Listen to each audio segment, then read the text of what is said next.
Hey folks, Eric Levine from Two Cops, One Donut. Want something better than Ring, Arlo, Brink, or any of the other quick launch home security systems? I've been having trouble with my Ring products. They don't read license plates on moving vehicles, the link doesn't connect fast enough to my phone, and I'm tired of getting notifications only to see like a glimpse of something that set it off. I was reached by a veteran-owned business called Agent Security. The owner, the staff, all veterans or former cops, they're kind of like the Chick-fil-A of customer service when it comes to security. They have a system that does everything companies like Ring do and more. They have pivoting cameras that track day or night. They can also read license plates and catch high-definition details that will lead police more effectively to catching the offender. Their mission is providing the best home security systems to their customers. All you have to do is start the conversation to protect our most valuable assets, our families. They listen to your needs and come up with perfect customized security solutions to protect what matters to you most. You can contact them by phone at 713-962-3558 or email info@agentsecurity.com or visit their website, agentsecurity.com. That's AGENTSECURITY.com.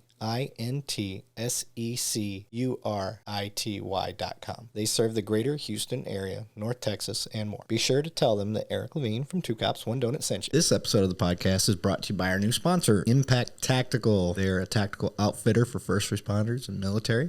Me, guys, personally, I can vouch for them and their quality service. I've used them for the last 11 years of my career. Be sure to check them out at impacttactical.com. That's MPAK tactical.com, and be sure to tell them that Two Cops, One Donut sent you. This episode of the podcast is brought to you by HRH Combat Arms. They can turn your vision into reality. They specialize in gunsmithing and Cerakoting. Your Cerakote specialist is Air Force veteran and retired police sergeant Paul Ware, aka the Sarge. He can Cerakote your firearms, auto parts, tools, even your sports equipment. This veteran-owned business is located at 5025 Saunders Suite 103, Fort Worth, Texas 76119. You can call them at 682-304-0363, and you can find them online at www.hrhcombatarms.com. That's www.hrhcombatarms.com.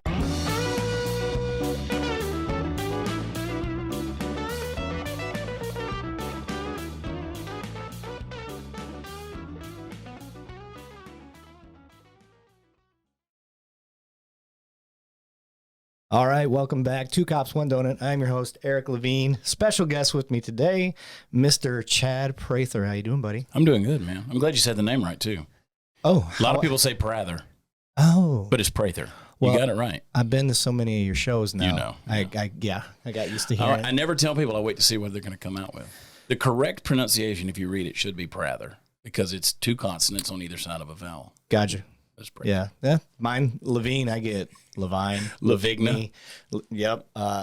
Recently, Lavigne. They got all churchy with it. Oh, they did. They churched it right up. Yeah. Joe Dirte. Yeah, Joe Dirte. I was like, you need to relax with that.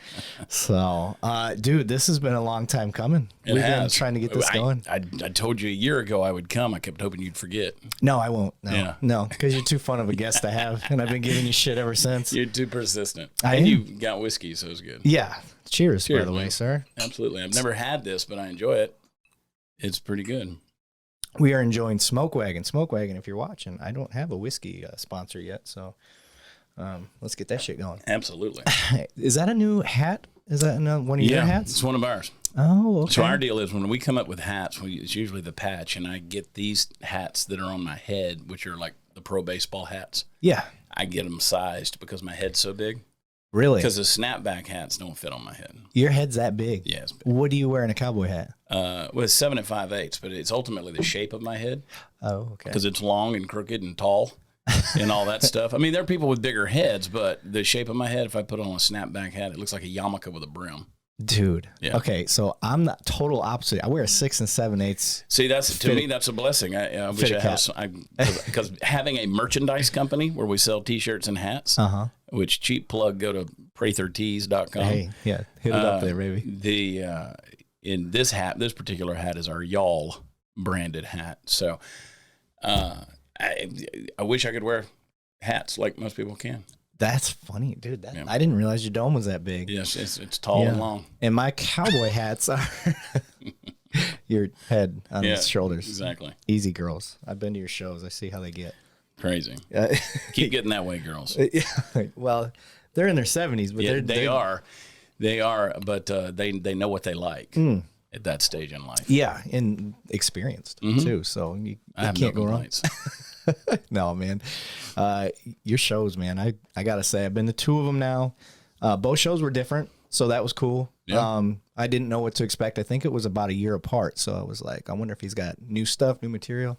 You had some dude, like warm up guy that he stripped his clothes off, and what's that guy's name? We you never know what you're going to get with that guys. But we had Jesse Payton. I think that show was probably Jesse. It was at Payton. Billy Bob's. Billy Bob. Let's see. Oh no, that was Alex Stein. Yes. Who put on the women's swimsuit. Yes. And they started identifying as Alexandria. That's right. Yeah. That's what it was. Okay. Yeah, I was. I didn't see that. Alex is a nut. Yeah, anybody that watches his stuff when he goes and trolls the city councils around DFW and all around Texas at this point. He's been to numerous places where he goes in and he identifies as all these different things. No shit. Yeah.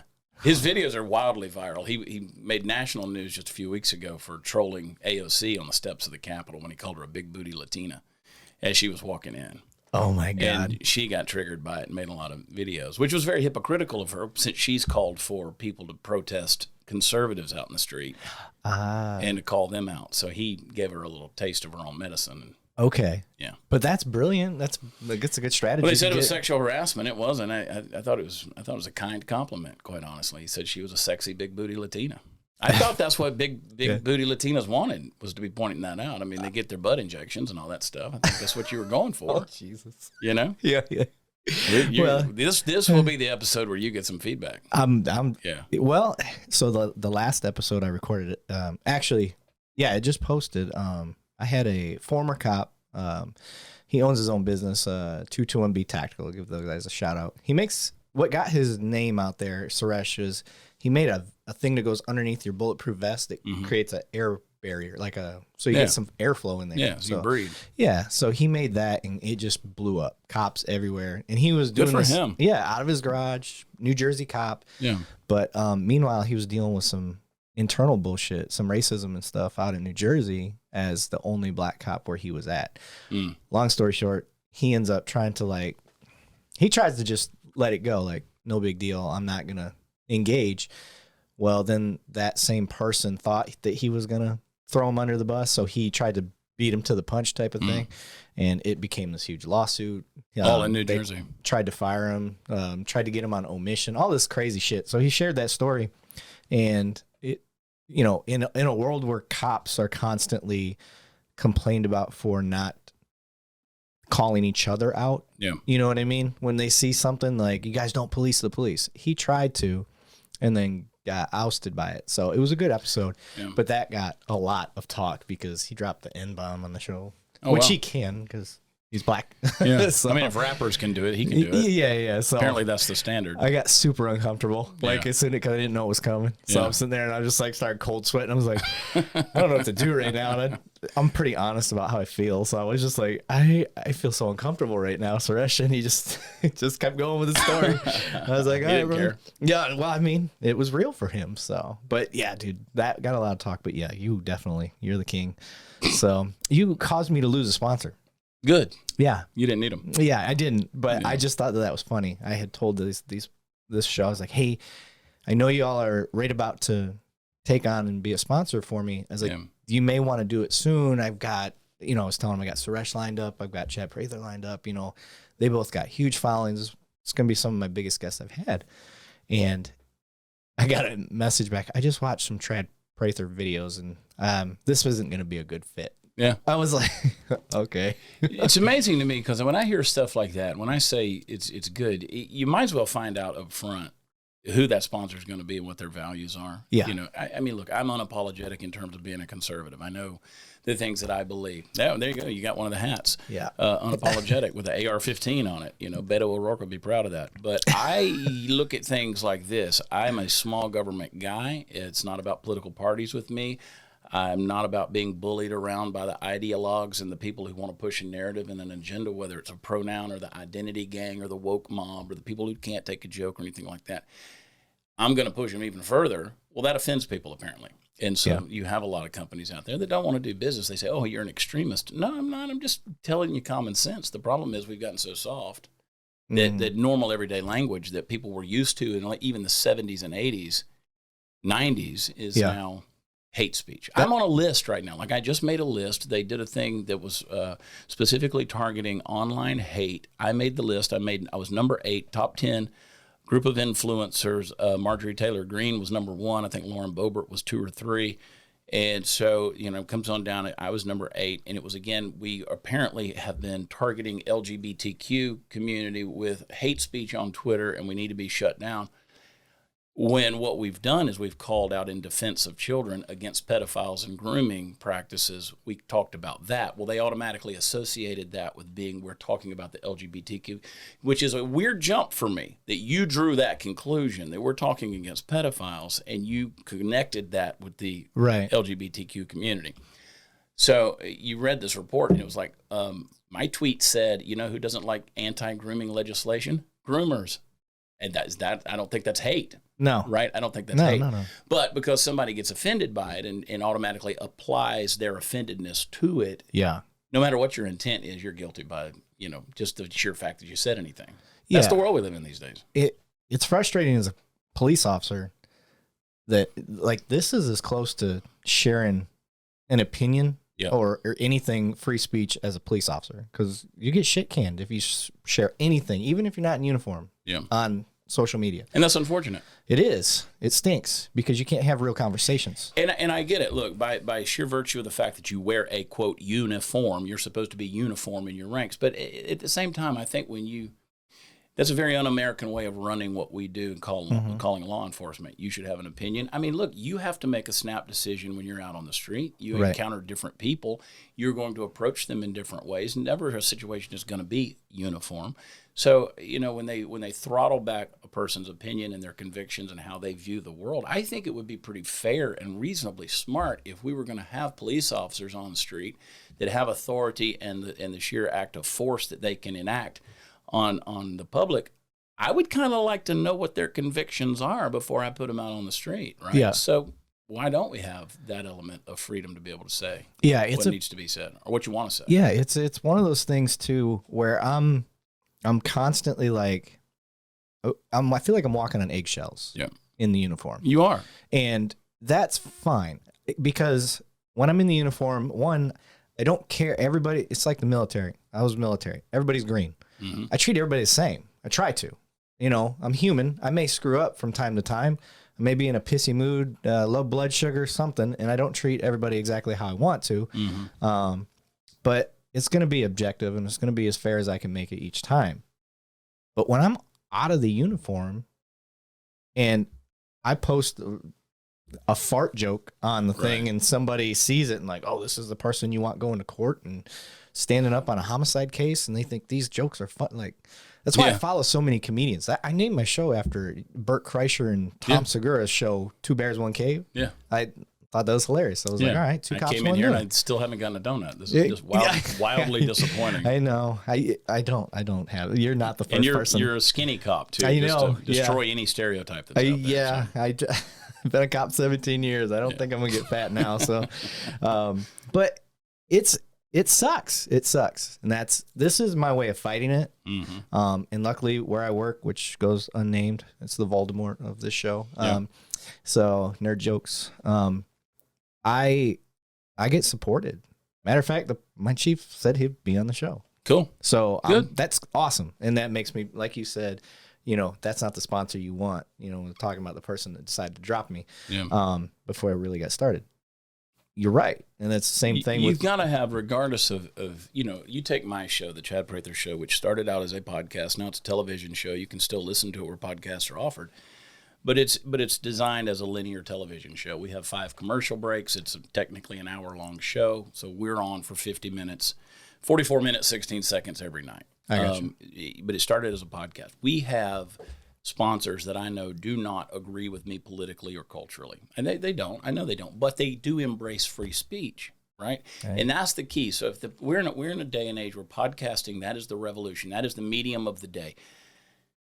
Social media, it has its platform. My success came when I was doing a cable television show, and what I was doing on social media far took off and outpaced what I was doing on cable television. Now, if you'd have said back in the 80s that some guy was going to get on a computer and his career was going to go further than television, they would have laughed at you. Yeah. This is the day and age we're living in. Yeah. Now you take a guy who, a comedian who was on television, who started a podcast, and now he's one of the most influential people in the world, a guy like Joe Rogan. Rogan, baby. You know? Yeah. I never even thought of Joe as that great of a comedian, right? Yeah. He's a good comedian. Yeah. But again, what he took, he embraced the medium of the day and he took it somewhere. So you have to have people that are willing to embrace that medium and say, okay, podcast is ultimately the true expression in our day and age of free speech. If you don't like that, then you really shouldn't be trying to advertise in the podcast world, because how are you going to have a guest on, and every time you do that, you're being throttled back because your sponsor doesn't like what that guest's opinion is. Yeah. That's not fair at all. You know, Adam Carolla, I've been on Adam Carolla's show numerous times. I've been in his studio numerous times out in L.A., and you know, he'll have Dinesh D'Souza on one week and Rob Reiner on the next week, right? Yeah. That's his choice. It's his show. Those guys are dying. They think each other are crazy. You couldn't get those guys in the same room. But successfully, he can have a conversation with both of those guys. Yeah. And the sponsors aren't going to say anything. So Yeah. it's good that they bowed out when they did, is my point. Yeah, and I'm lucky. The two sponsors I have right now, Agent Security. It's the guy is a Marine that owns the company. It's like a security camera, Vivint, I guess you could say. Like they do all that stuff. So pretty badass camera system. But he hires cops, first responders, military, like all his.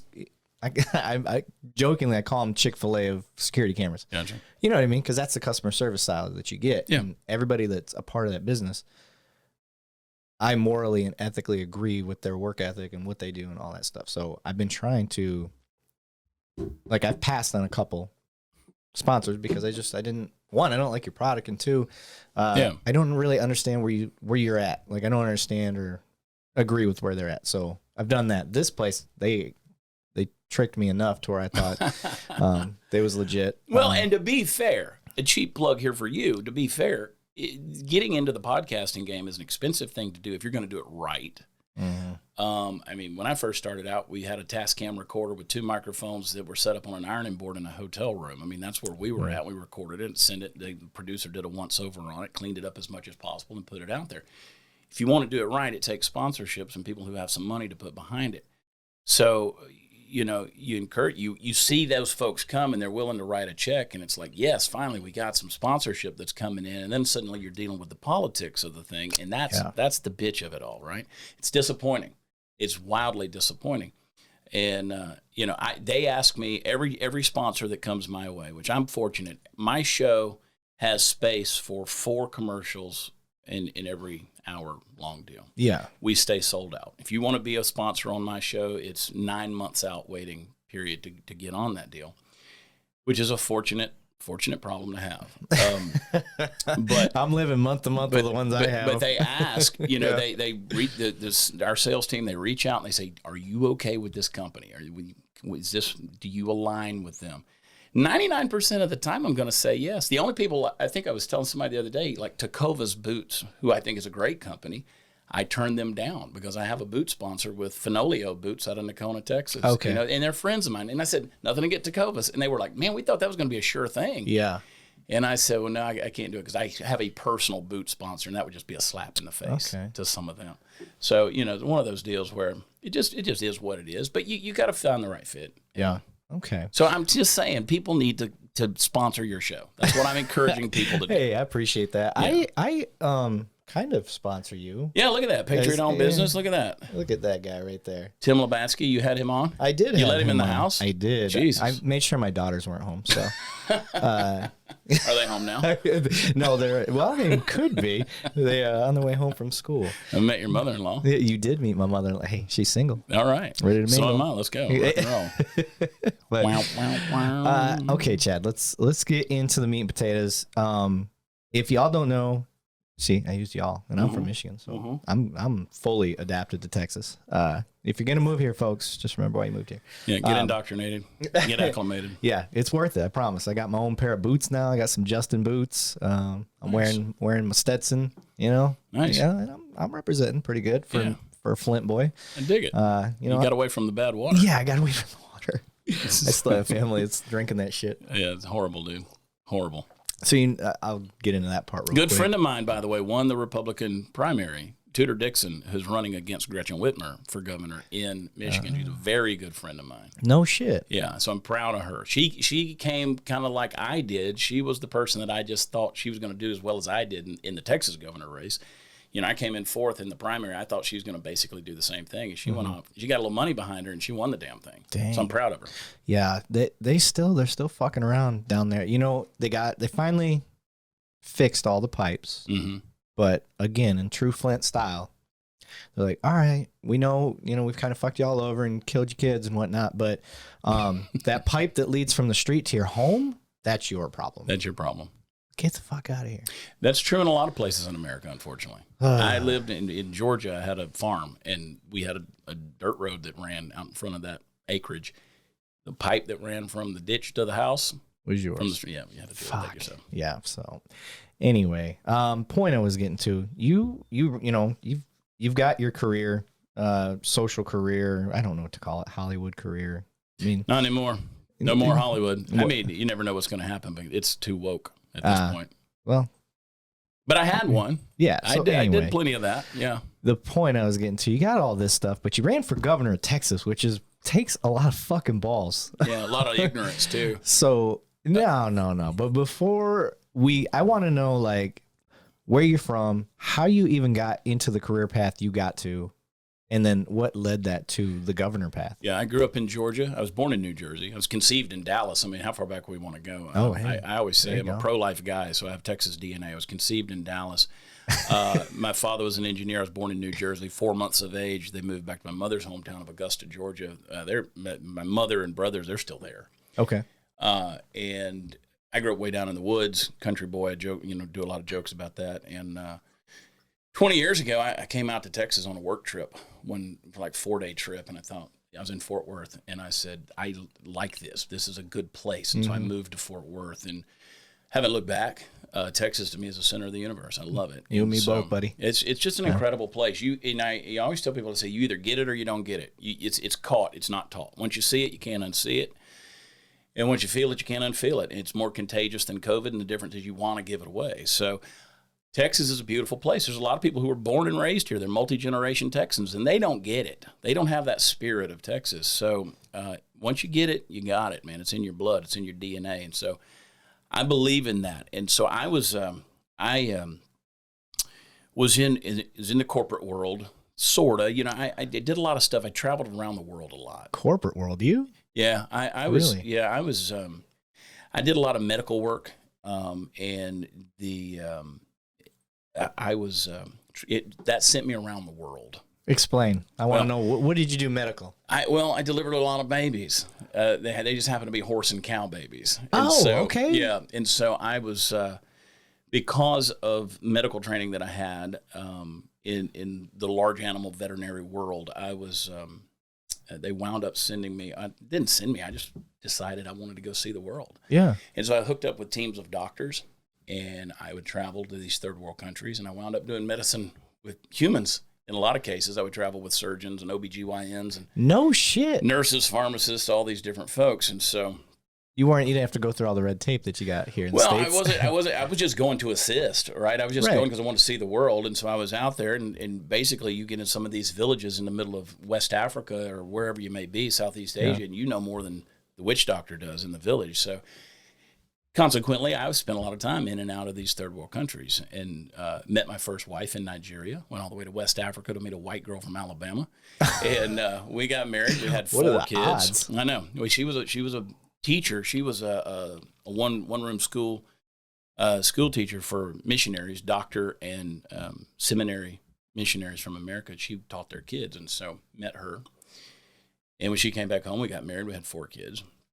We were together about 14 years and divorced. And a couple years later, I remarried a girl from Texas, and we were married 8 years and divorced. All right. And so that's been recent, actually. That's been just in the last 2 years. All that's gone down. But I was in because I would go to all these places around the world. When I would come back home, I would have these organizations that would always say, "Will you come and speak?" Whether it's our church, our civic organization, a convention. We want you to come speak. Yeah. And so I would come back and I would tell these stories from being in these third world countries, and I always mixed humor in with it. And so then they were like, "Oh, you got to come back. We want you back next year." And it was not because I was motivating them or inspiring them; it's because I was making them laugh. And so I was just always that motivational guy that made people laugh. Yeah, in an area that probably don't get a whole lot of laughs. Exactly. Yeah. Exactly. Dang, how does the humor translate? Dude, just telling stories. And I have tons of stories. Yeah. I mean, just crazy things. You know, there was one time I was in West Africa and I was in this place and I accidentally, we were packing up a van and I locked a baboon in the van with all of our stuff. You know, I didn't mean to. And you didn't do it intentionally? No. Adventure ensued. Trust me, when this animal that could rip your arms off at the sockets is in there with all your luggage and everything and everybody's stuff. And so just stories. You come back and tell those things. People loved it. And so social media, I jumped on social media around 2007, and to me, I saw it as a big sociological experiment. What pushed people's buttons, what pissed them off, what got them talking, what made them spend their money, what made them laugh. So you were like a troll.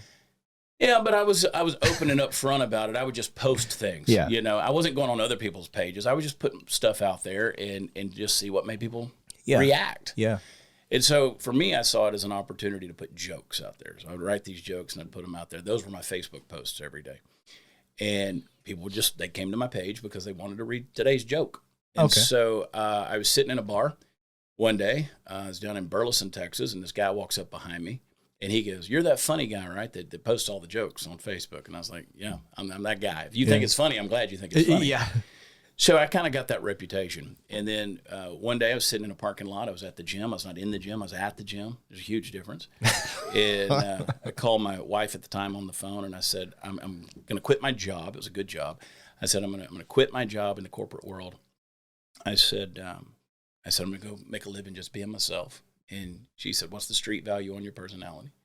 And I said, "Well, we're about to find out." I'm really honest to God. I just knew that I could go out and talk for a living. Yeah. If I could find the people that would either stand still or walk slow. And so right on the heels of that, there was a fledgling television network that reached out to me through a Facebook message and said, "We see the stuff you post online. Have you ever done television?" I said, "I have done television and radio." And they said, "Well, we have a television concept we want you to host." And so came in, did a screen test, wound up doing a television pilot for this network that turned into 3 seasons of a travel show. And it was in the first season of that I was sitting in a truck one day and I just popped my camera up and posted a video to Facebook. And I'd been playing with that concept for a while. Yeah. Because the way I looked at it is I said, used to be, my wife at the time, she would look at me and she said, "You always get your face in that damn phone." And then when I started making money, she was like, "Do you need a charger?" So that's what I thought. I always looked at it. I said, "There's a way to make money using this medium, this social media thing." And so I started looking at it like, this is my own television network. I can put whatever content on there I want. And so I started doing videos. And I happened upon it at the right time when suddenly Facebook and YouTube were really pushing people's content in the video format. And so I'd put my camera on the dashboard of the truck. I was in the truck because it's just where I was. But I realized I could control the sound. I could control the lighting. I could park in the shade. People would leave me alone. I could go to the backside of a parking lot somewhere. And I could just free think on these videos. And I wanted to see how much I could say in 60 seconds. Because I just thought that a talking head in a truck, nobody wants to listen to that shit for very long. Right. So how much can I say in 60 seconds and get a point out there? Common sense, wrap it in humor, make it an easier pill to swallow. And the thing went crazy viral. And, it just exploded. It just went nuts. And so every week I was putting videos out that had millions and millions of people watching these things. I get hundreds. Yeah. Well, these days, I think everybody's doing that because they've throttled us back so bad. But as weird as it was, I found my ultimate social media sociological experiment. I was like, suddenly I became... I put it this way. I got a lawyer at the time. He said, "You're the first person I've ever known that got famous by pretending to be famous." Right? Because I wasn't doing anything that deserved any level of fame or celebrity. Right.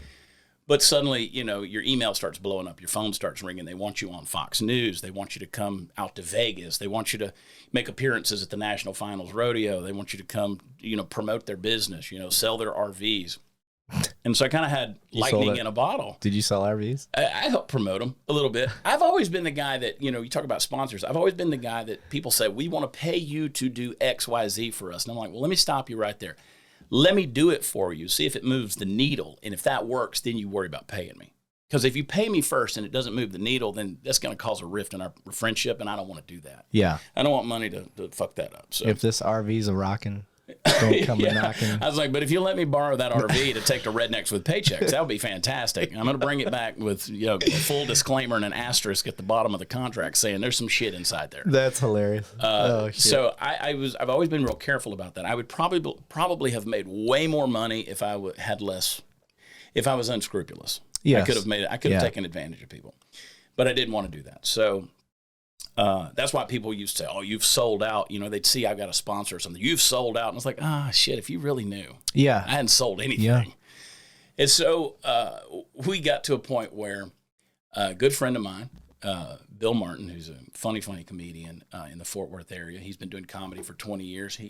I connected with him, and he said, why don't you start doing live shows? I said, well, I'm not a comedian. And he goes, it doesn't matter. People buy tickets, just get on stage and tell them stories and entertain them, He said, you can learn how to do comedy. And just fucking figure it out on the fly. And basically, he was right. And I said, well, I don't want to disrespect the craft of comedy because it is a craft. And I didn't want to be the guy that got on stage and said, hey, look at me, I'm viral, whoopee fucking do. Thanks for buying the tickets. Now buy a T-shirt. I wanted to give them something, right? So I had to try to figure out how I took those old stories I used to tell to the churches and stuff and make them into comedy with comedic chops. And there's an element to that makes a huge difference. It's not just storytelling. That's why I've always labeled myself as a humorist and an armchair philosopher. I'm not as quick to call myself a comedian because I don't think of myself as a comic. Comics do this. They start in the clubs, and then from the clubs they go to the theaters, and from the theaters they typically they get a big social media following, and then they go to television. I did the exact opposite. I was on television with social media, started doing theaters because I could. I had a built-in audience. And then I started doing comedy clubs because I had not done them, and I wanted to see what that was like. Yeah. And it's a completely different thing. But through it all, I want to make sure I was respecting the craft of comedy. So anyway, through 16, 17, 18, really 19 as well, we had huge crowds, huge audiences. COVID screwed everything up for everybody in the entertainment business. It's just now trying to come back. It throttled us. People say, well, as a conservative, you made a lot of money because of Donald Trump. No, I actually made a lot less money because of Donald Trump. If Hillary Clinton had gotten elected, I would be far more successful and I would be wealthier because they would not have throttled social media and silenced conservatives the way they did once Trump was in office. Because as soon as they started saying, Cambridge Analytica and the collusion theories and all of that, as soon as they started saying that social media was the reason that Donald Trump was elected, they started throttling back everybody on social media. And so those algorithms started hindering everybody. So anyway, I would have done better, I'm convinced, if, say, Hillary Clinton had become, and thank God she did not. Okay, thank God she did not. Yeah. But, and in those early days, I said I wasn't going to get political. I did because I felt like we were in a place as a country where we were at a crossroads in a big way. So I got political and started doing political humor. And then, in the middle of doing all of that, the big thing was you got to have a podcast. You got to have a podcast. You got to have a podcast. And so I went out to Hollywood and got hooked up with a group out there that some big celebrities are on their network. And, guys like Shaquille O'Neal and, they're all on Podcast One. So I was like, I got a show on Podcast One, once a week, audio only kind of thing. And it was huge. And then some guys came along and said, well, we want you to come over to this network. It was CRTV and Conservative Review. And so I negotiated with them for 8 or 9 months, which that ultimately, they bought out Blaze, which was Glenn Beck's network. Yeah. And so they bought that from Glenn. And so consequently, I'm on Blaze today. That's awesome, dude. Still doing the live shows when we can. Have you ever met Ben Shapiro? Oh, yeah. Really? Oh, yeah. Does he talk that fast when you just hang out? Yeah. Oh, yeah. Oh, my God. He is that nerd. Is he? Yeah, Shapiro is that nerd. No, I've been with Ben numerous times. I don't say he's a friend, but we know each other. Yeah, I gotcha. Professional colleague, I would say. Yeah, we know each other. He lives on a different planet. I say that about all those guys like that are real brainiacs. Yeah. Glenn Beck. I was just I was hanging out with Glenn yesterday. I was hanging out. I saw him. He's first time back in the studio. He's been gone at his ranch in Idaho all summer long. And he pipes in his show, every morning from there. So he's back. And so, you see him and you say hi. You catch up, over 5 minutes. What's happened the last 3 months? How you doing kind of thing. I always say those guys don't live on the same planet. We do. I gotcha. Glenn at one point in time, I think, was worth like $750 million. Trust me, he doesn't. And he's still worth, I don't know, 300. He doesn't live on the same planet I live on. Shapiro, same way. I mean, that guy's, he's out of control cerebrally. I look at him and I'm a nerd, obviously. He's Captain Spock. He's Spock. Yeah, he's Spock. He's Spock. Yeah, that's how I see him. When he gets on there, I'm just I have logically sound. So like Matt Walsh I consider Matt Walsh a friend. All these Daily Wire guys. Michael Knowles is a friend. Hold on, Matt Walsh, is that? That's the What Is a Woman. He just did the What Is a Woman documentary. Okay, I'm sorry. Yeah. I was thinking of the guy that used to do America's Most Wanted. Oh yeah, Adam Walsh. Is it Adam? No, that was his son. His son was Adam. It was Brandon Walsh. Brandon? No. Oh, it's going to hit me here in a second, but it is Walsh. You're right. Okay. I was getting him confused. I'm sorry. Adam was his son that got kidnapped and murdered. Yes. But yeah, the only one at Daily Wire that I don't know, that I have never met, is Andrew Klavan, and he's my favorite. I want to meet Andrew Klavan one day, and I need to push the right buttons and make that happen because I can. But just haven't done it. But no, it's an interesting community, that world of influencers that are out there. I know a lot of them. It's weird. Like social media, what it did was it made the world a lot smaller. Mm-hmm. Transportation, we used to think of transportation as being what made the world smaller. Used to be you have to get on a ship and take you 30 days to get to the other side of the globe. You'd be in India from here in 12 hours, in 20 hours. Yeah. Because of an airplane. Social media made the world that much smaller. Mm-hmm. The telephone did it, and then, so on and so forth. And now, just the other day, I just heard from Donald Trump Jr. via my Instagram account. And, he'll send me a message every now and then. No shit. Hey, man, because we've done events together. I was with him the night I decided to run for governor in Texas. Run for governor of Texas. So we were together in South Dakota. And just the other day I had Kristi Noem, who's the governor of South Dakota, on my show. I'm friends with, I've hung out in his house numerous times with John Rich of Big and Rich, These country music stars that, couldn't carry their jockstrap or consider me their friends. They're fans of mine, which is weird. Bro, you can, all right. Side note, motherfucker can sing. I didn't know that going into your show. Like when I went to your first show, I had zero. I knew about your podcast, and obviously because it was podcast stuff. And then where my kids go to school, at the time, I think she was your manager, or I don't know what she was for you, but her kids went to the same school. So y'all don't live far apart from each other. So we met. So weird. Then Chris Hatchett. Yeah. I did a nonprofit charity thing for Hallie's Heroes, where we were trying to bring awareness to that and all that. I literally had no speaking parts. They just dressed me up in a Disney costume for Alice in Wonderland type thing, and I had like a 5-second clip. So I'm an actor now. Thank you. Oh boy, you got credits. Yeah. So I'm in IMDb, by the way. So, but Chris, he's how I learned how to do this. Chris virtually, like through FaceTime, taught me how to do just about everything I fucking know on this. And at the same time, like I was like, he's like, I know somebody you should try to connect with. And it was you. And then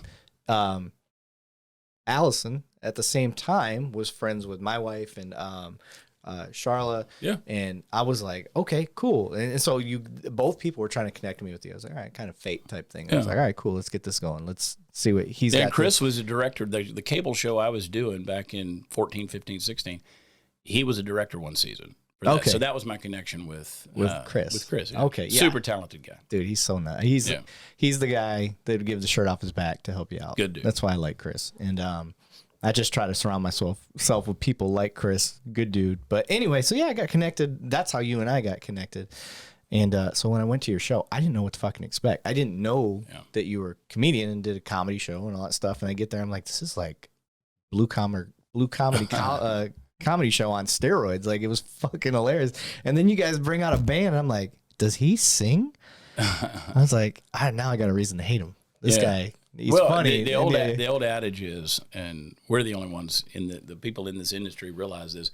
Musicians want to be comedians, and comedians want to be musicians. I'm not a musician. I can play 8 chords on a guitar, but you can carry a tune, bro. I can keep it in key. Yeah, all right, I can keep it in key.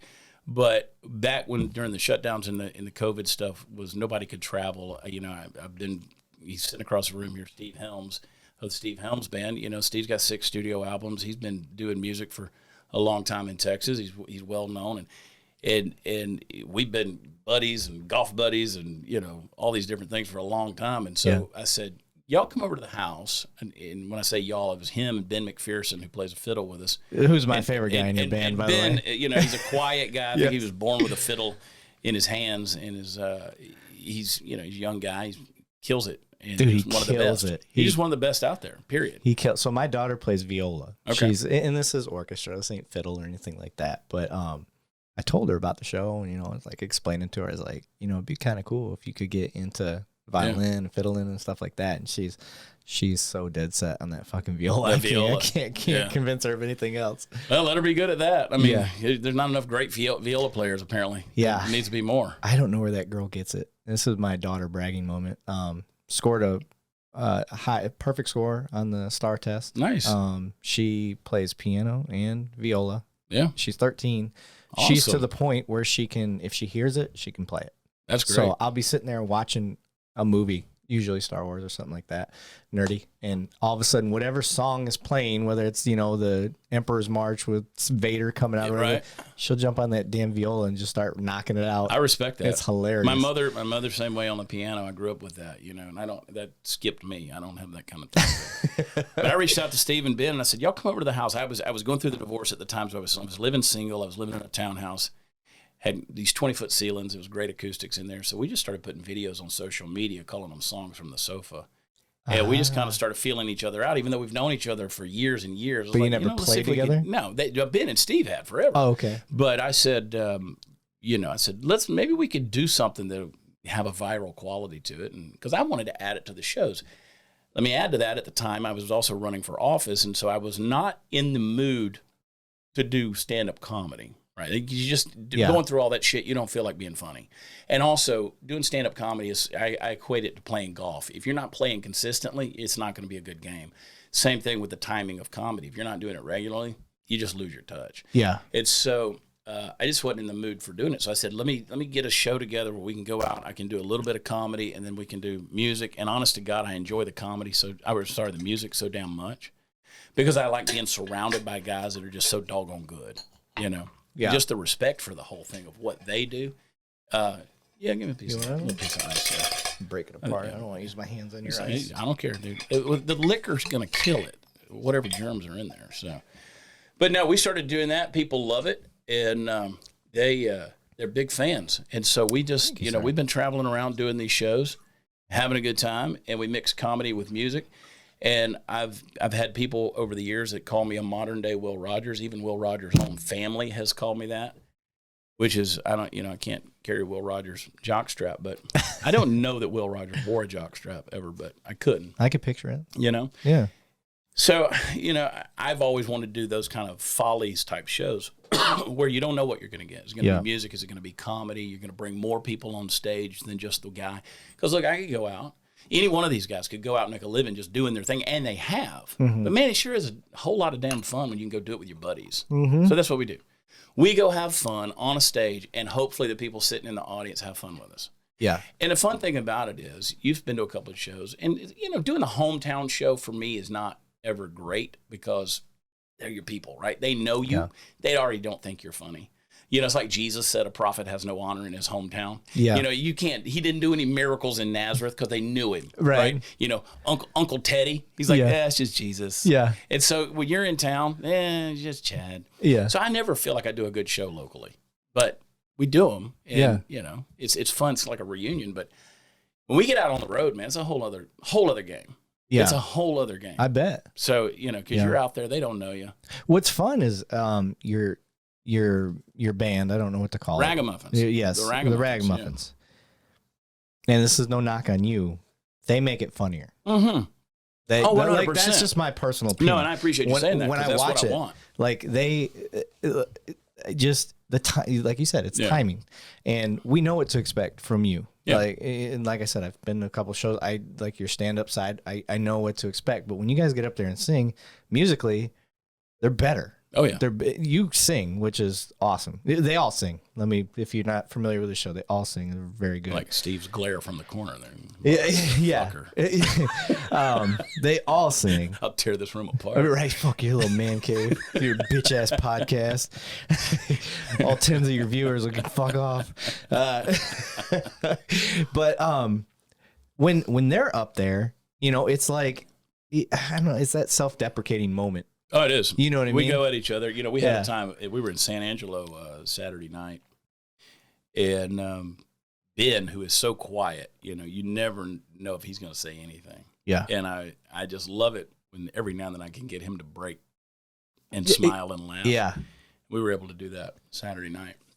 And for me, that's worth it. Yeah, man. I don't want to give anything away, but go watch the show. We're gonna be we're bouncing all over the place. I told our guys that it helps us book. I said I don't want to travel real far this year because honestly, after the campaign, I was tired. Yeah, just tired. And so, but we're gonna be this year. I'm in South Carolina, North Carolina, Everett, Washington, which is north of Seattle, and in Florida. Those are straight comedy shows. But music, we've got some stuff, going on all over the state of Texas, and we're bouncing around there. So we've got our annual Christmas show, which is at Arlington Music Hall in between Dallas and Fort Worth. We're doing that December 21st. Okay. And I'll be there. That'll be good. We're pulling out. Anybody that's ever quote unquote sung with us under the Ragamuffins banner, okay, is going to come and join us on stage. Okay. And so Sarah Hobbs, who's a great recording artist for Texas, singer-songwriter out of Texas, and Jody Booth, our buddy, he'll be 45 minutes late, but he'll be there. And we're trying to get our friend Bree Bagwell and Paul Eason. They're a couple now and have been for quite a while. They've done stuff with us, but unfortunately they're already booked. But it's going to be a good night. Okay. It's going to be a lot of fun. So I want to get back to you. You decide to run for governor. Yeah. All right. Now, my show is about bridging the gap between first responders and the community in a way. Yeah. And what I do is I try to circle around any guest that I have, how they do that. How is it important for us to have a good relationship with our local businesses? It's important for police to have a relationship with the community, with local talent, local comedians, all of that stuff. I think it all plays a role into a healthy city. Yeah. Now, in the area that we're at, it's a great relationship. It's not so much the same in other places and whatnot. But you running for governor, had you gotten it, what do you see as a person that travels the nation? This is what I love the most about what you do and what you bring to this show is you've traveled everywhere, dude. Yeah. Everywhere. And so you've traveled all these different places, and we're not just talking nationally. We're talking globally. Internationally. We've done it. Yeah. I've done comedy shows in Europe. I've done them in Canada. I mean, we've done a lot of stuff. So when you look Mexico. If you had made governor and you see police, like, where are we doing? What are we doing well? Where do we need to improve? I tell you, everywhere I go, historically, there's always the off-duty cops that are there, that have been hired to be there that night, to run security at the venue, these theaters, these performing arts centers. I always make it a point to go visit with them. I shake their hand, tell them thank you, glad they're there. And it doesn't matter if I'm in Portland, Oregon, or if I'm in, New Jersey. I'm glad you run to Portland. Dude, I've done shows in Portland. I don't know that I ever will again. In fact, I've said I won't. I still, every year I go to Everett, Washington, which is about 40 miles north of Seattle. I don't want to be in Seattle. I'm at a point now where it's like, I'm not going to play these games. The woke games, one of my agents, he reached out to me a few weeks ago and he goes, do you want to do 3 nights in Chicago? And I was like, no, I just don't. I mean, why do I want to go? That's not my demographic. Mm-hmm. That's not my audience. Why am I going to go play these games? I don't want to go to New York City anymore. I don't want to go to Miami. I don't want these downtown areas. I was going to Minneapolis a while back and I was texting with Joe Bonsall, name drop, from the Oak Ridge Boys. And they were playing in Medina. I think that's the name of the town, like 20 miles out of Minneapolis. I said, I wish I was playing there Right. instead of downtown Minneapolis. What happens when you go to these venues? I mean, Our people, my folks are blue collar, hardworking people. They're not city people. okay. They're not metropolitan people. They're not cosmopolitan people. They live in a provincial world. They live in their world. They're smart. Yeah. They're smart, but they're street smart in that sense, right? They're country boy smart. They know who they are. They got a strong sense of identity, and they don't want to go into the city. Now, I've got people in the city who will come out to where I'm playing. But most, by and large, people don't want to drive 20 miles into the city, try to find a place to park, deal with the uppity bullshit and all the kind of stuff. They don't want to deal with that. And that's just from years of doing these shows. I just know where I can go sell tickets, and I know where places I'm not. Okay. I'm just not going to do it. Gotcha. So, I go to, whether it's in Portland, whether it's New York City, no matter where it is, or if it's in Salina, Kansas, I go and visit with the police officers that are there. Always off-duty cops. They're there because they don't get paid enough on the job. So they're there looking for a side hustle. Hell right? yeah. Side gigs, baby. And they're in there and they're doing it. They're getting paid an hourly deal. I want them to know they're appreciated. I want to know that I'm thankful that they're there. For one, because if shit goes down, I want them to know I'm on your side. Yeah. Right? You're my guy. Yeah. And I'm with you, and I want you to like me. Right? You're the one armed. I want you to like me. So, but I also want to say thank you. And I always try to put a bit in where, my thing is, and I've said it all around the country for years, is God bless the men and women that put a badge on every day and they kiss their family goodbye and go off on a shift and they just pray they come home at the end of it. Yeah. And I said, people say, oh, there's bad cops and defund the police. I said, there are bad cops, but there's bad sex too, and I don't say no to any of that, right? Yeah. There's bad doctors. Somebody put titties on Nancy Pelosi, but I still go to the doctor. So there's bad in every career path. We know that, but we don't judge that based on the bad seeds, and you do. What I encourage when people ask me honestly, like 2 weeks ago, I spoke at the Texas Sheriff's Association. So all of the sheriffs from every county, all 254 counties, their offices were represented at this event, and there were 1,000 people in the room, and I know a lot of these sheriffs just by the sheer, including the Democrats, just by sheer virtue of traveling around the state and caring about the state, not only doing shows but running for office. So it's great to visit with those guys, but I always say, police have to police the police. Okay. Yeah. It's just like, look, if you hear that there's an OBGYN who's inappropriately touching a woman's vagina, I hope that the OBGYNs that are out there are going to call that guy out and root him out of their industry, right? Yeah. So it's the same thing if you got somebody that's wearing a badge, which that's a huge deal because, that badge represents something way bigger than that individual, right? That's authority. And you want authority to be under authority, which brings accountability. And we're all, at some point in time in our life, under authority. If we don't think we are, we will get placed under authority somehow or another, and that's going to be a bad experience for all of us. But the thing that I try to remind everybody everywhere I go, and especially when I talk to police officers, is I say, because of the nature in which they have vilified law enforcement as an industry, and they've said, okay, we got to defund the police, or bad cops, or ACAB, or pig, or whatever the hell Colin Kaepernick's got on his socks, all that bullshit that's out there. I laughed. You have guys. Well, you have guys. You have guys that are like, I'm not doing this job anymore. Yeah, I've done 20. I'm out. Yep. Screw this. I don't want this. Last year there were more ambush deaths than ever in the history of law enforcement in the United States because people were ambushing cops. Yeah. There were more police murders of police officers getting killed, most of them in ambush style, more homicides on police officers on duty than ever in the history of law enforcement in the United States. Why? That's because there is an ideology that's out there that cops are bad, and that cops target minorities, and that cops target people from a lower socioeconomic deal. It's a false statistic. It's wrong, but they push that narrative out there because they want people to see that law enforcement's bad, and it's not. It's not. So people that should be wearing the badge are quitting. And the people that they're recruiting and the people that they're filling the ranks with, those people should not be wearing a badge. They don't have the common sense. They don't have the wherewithal. They don't have the sense of accountability and being under authority. They don't understand chain of command. Yeah. They don't understand all that stuff. So we're putting bad eggs in there. So now, had I won governor in Texas, I've said for 30 years that there's two professions that need to be paid more and they need to be held more accountable. One is law enforcement officers, another is educators. Both are underpaid. Both aren't held accountable the way I think they should be. What I mean by that is I think it should be harder to be a cop. I think it should be harder to be a teacher. You know, it's too easy these days to be a teacher. So now what you have is these ideologues out there. We're dealing with, you know, people pushing transgender and pronouns and identity issues in the classroom with elementary school kids. They shouldn't be doing that. You shouldn't be doing that. That's not education. That's ideology. You're pushing the wrong thing.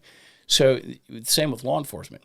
You incentivize with a better income, a better salary, but you say, okay, we're going to pay you. We're going to take care of you. Your retirement's going to be good. Your family's going to be taken care of. Insurance is going to be right. Your money at the end of the week, at the end of the month is going to be right when it goes in your pocket.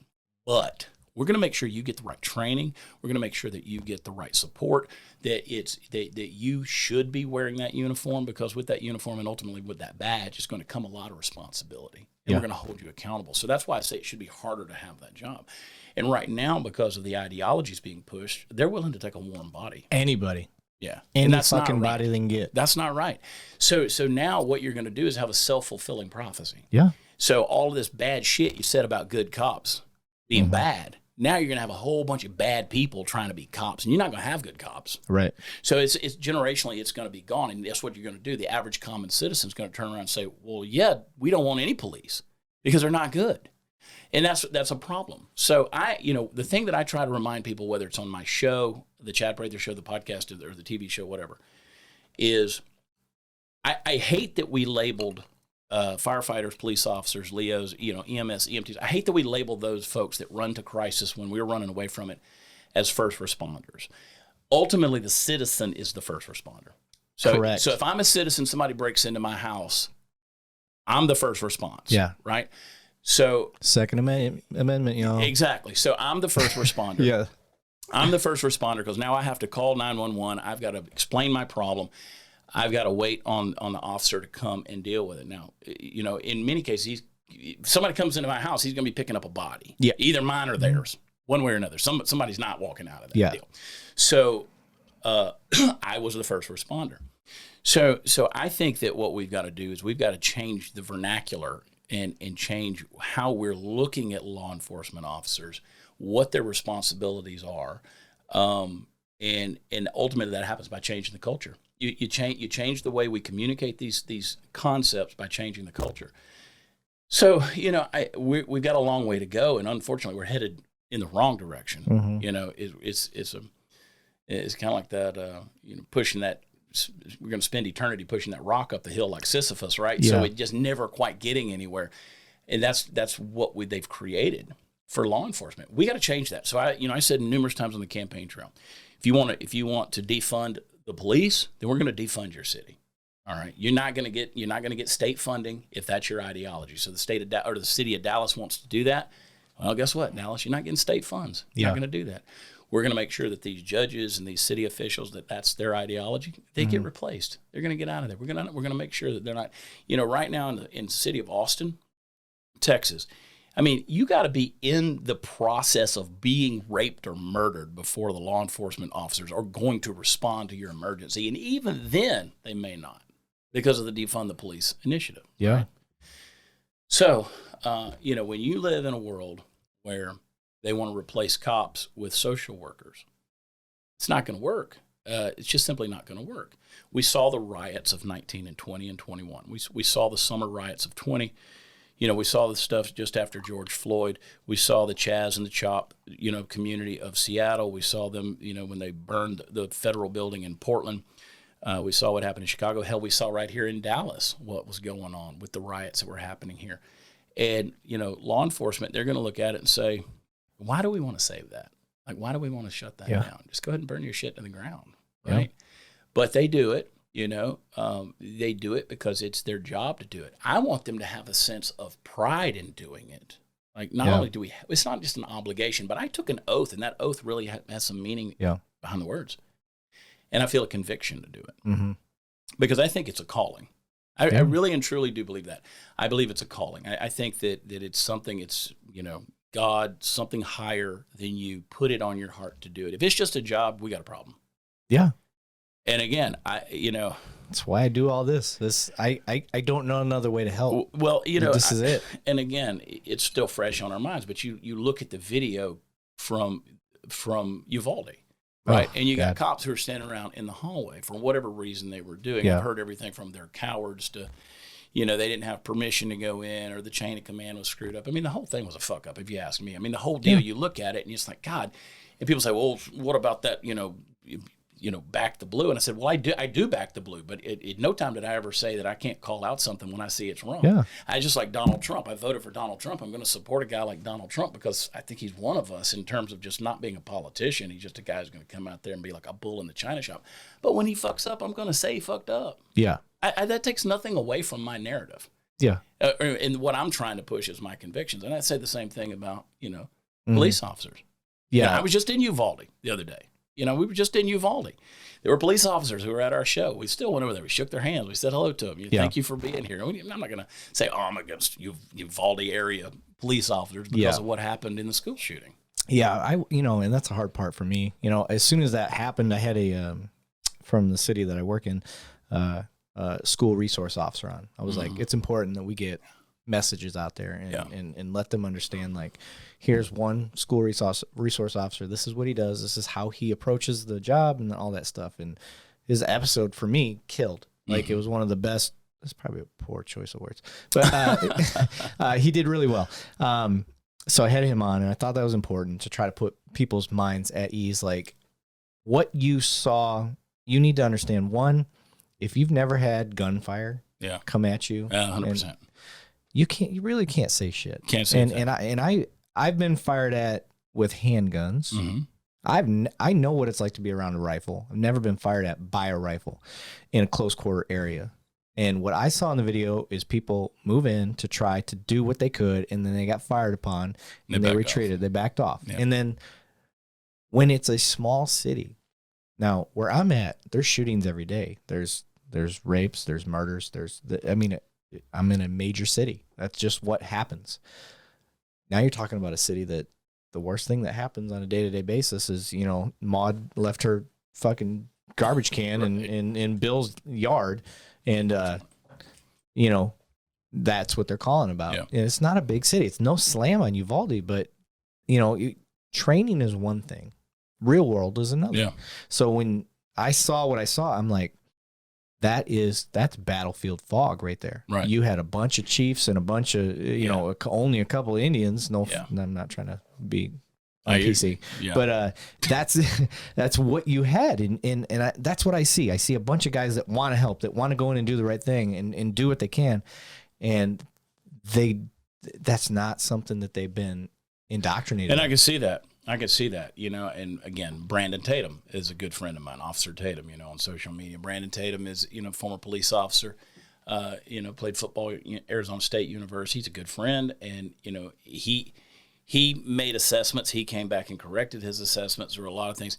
I was privy to an early release that I probably should not have ever gotten, but I got the report from the alert group that did the training for the first responders when it comes to an active shooter situation stuff, and where they failed in terms of their training. So Alert's great training. Yeah, I had that whole deal because they had just done that a month or two before that event had happened. Yeah, so hold on before you go. Just people listening, alert training is basically active shooter training for police officers when it comes to schools or buildings or anything like that.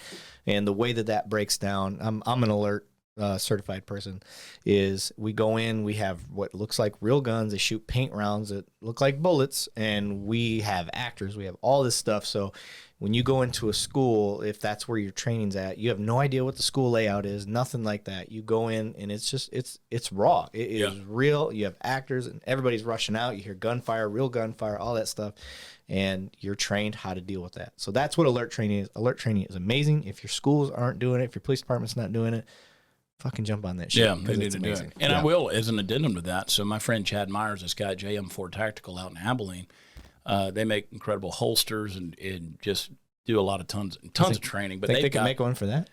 That's I don't have a holster for that yet. That's I bet they'd give it a shot.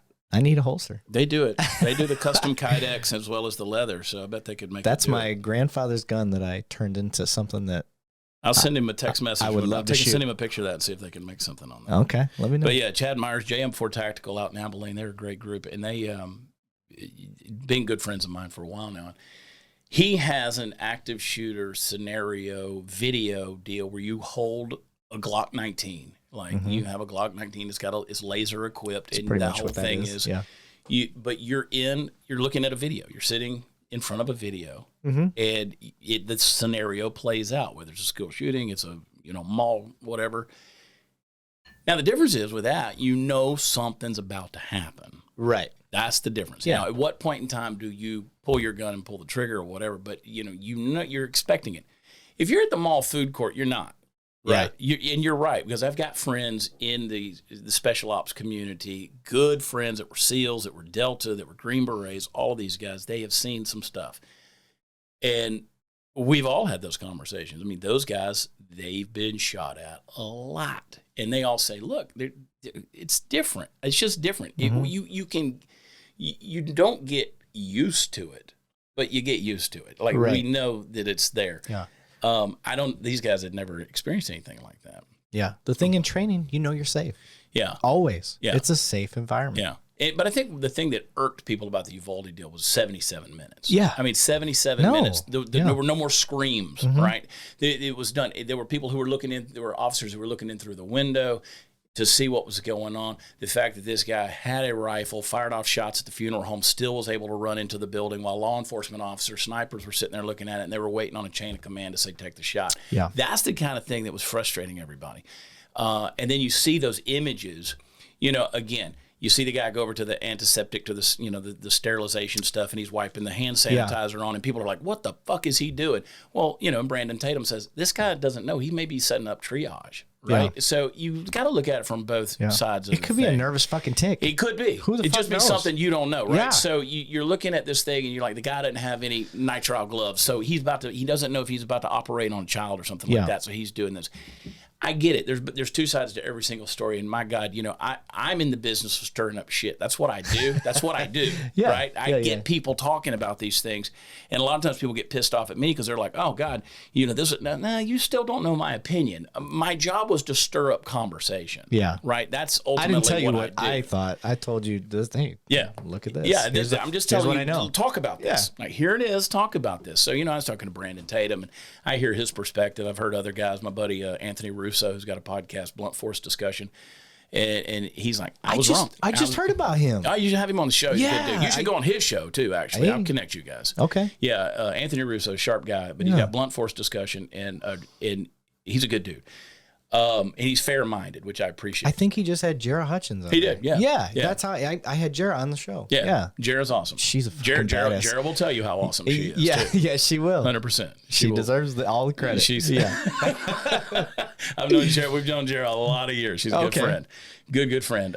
Smoked a lot of cigars, drank a lot of bourbon with Jara. She knows her shit. She does know her shit. That's for sure. If the shit's gonna go down, I want her on my team because she's armed. Yes. There's no telling where there's fucking shot. There's no telling where a firearm is stuck on her person, but by God, she's got a couple of them at any given time. Yes, she does. But yes, that'd be a good person to connect to. But anyway, he even did a show where he said, "Look, I was wrong. I was wrong on my assessment." And I was like, "Well, I'm not going to come out with an I'm wrong thing because I haven't told anybody what I think." Yeah. I want to stir up the conversation because at the end of the day, I want law enforcement supported, but I want law enforcement doing their job. I want kids protected. I want to make sure that communities are protected and all that. And I want everybody doing the absolute best. Now, I can say all that because I'm not the guy with the badge on who's getting shot at. Right? But we do live in a day and age where I might go to the restaurant tonight and get shot at because we're living in a fucked up world where we're not dealing with the real problem, and it's not the firearm, it's the mental illness issue that we don't offer any solutions to in America anymore. And we haven't for the last 45 years. Yeah. So it's something where we're all a target. Listen, I get on a stage every night, every weekend, and I don't know what wackos out there. Yeah. I have to travel with security. I have the police that are there, but I also have my own security that are there. Yeah. When we go into a deal, when we're setting up as a band, we start looking at where the exits are, what's the egress. Okay, you want to go off the stage this way. And we've had new guys with us who are going, what are you guys doing? And I'm like, just trust me. Trust me.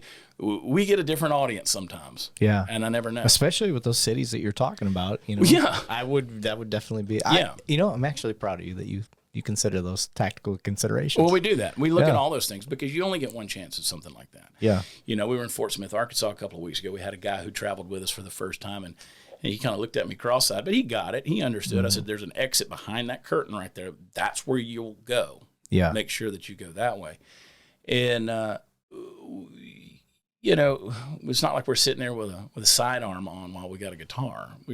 It'd be cooler if you did. It would be cooler. And I have had them on stage.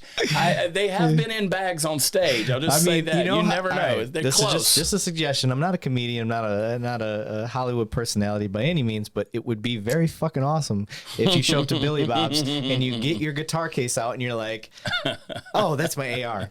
Yeah. I need this. And you pull your guitar out. That would be fucking But, you know, hilarious. we alluded to Glenn Beck earlier. So when you go into Blaze Studios over in Irving, it's a fortress. Right, everything's bulletproof. Okay. The bottom of Glenn's desk is Kevlar. It's Kevlar reinforced, so if there was an active shooter that came into the building, he could dive under that. Normally, I'd be upset you're giving away trade secrets, but you're only telling tens of people. So the thing is, if you go into that deal, so Glenn lives with at least 700 active threats on his life at any given time. No shit. Yeah. So his personal assistant is British Special Forces. That's his secretary. Okay. That's his secretary. Got a little SAF over there. Yeah. This dude's a badass. And so then he's got a bodyguard that travels with him full time. He's got his chief researcher for his shows is a Marine. I almost said former Marine. They don't do that. Don't say shit. They don't do that. He's a Marine who he was a bodyguard to Arnold Schwarzenegger and various celebrities out there. Well, hopefully not the day he got drop kicked in the back. Did you see that video? Yeah, no, it wasn't that day. Okay. But, you know, he's been several A-list celebrities, and he was Glenn's security for a long time. So, I mean, Glenn, he's got a good way of taking guys that work for the guys that protect him and giving them a job doing other things, too. So it justifies them being around him at all times. Okay.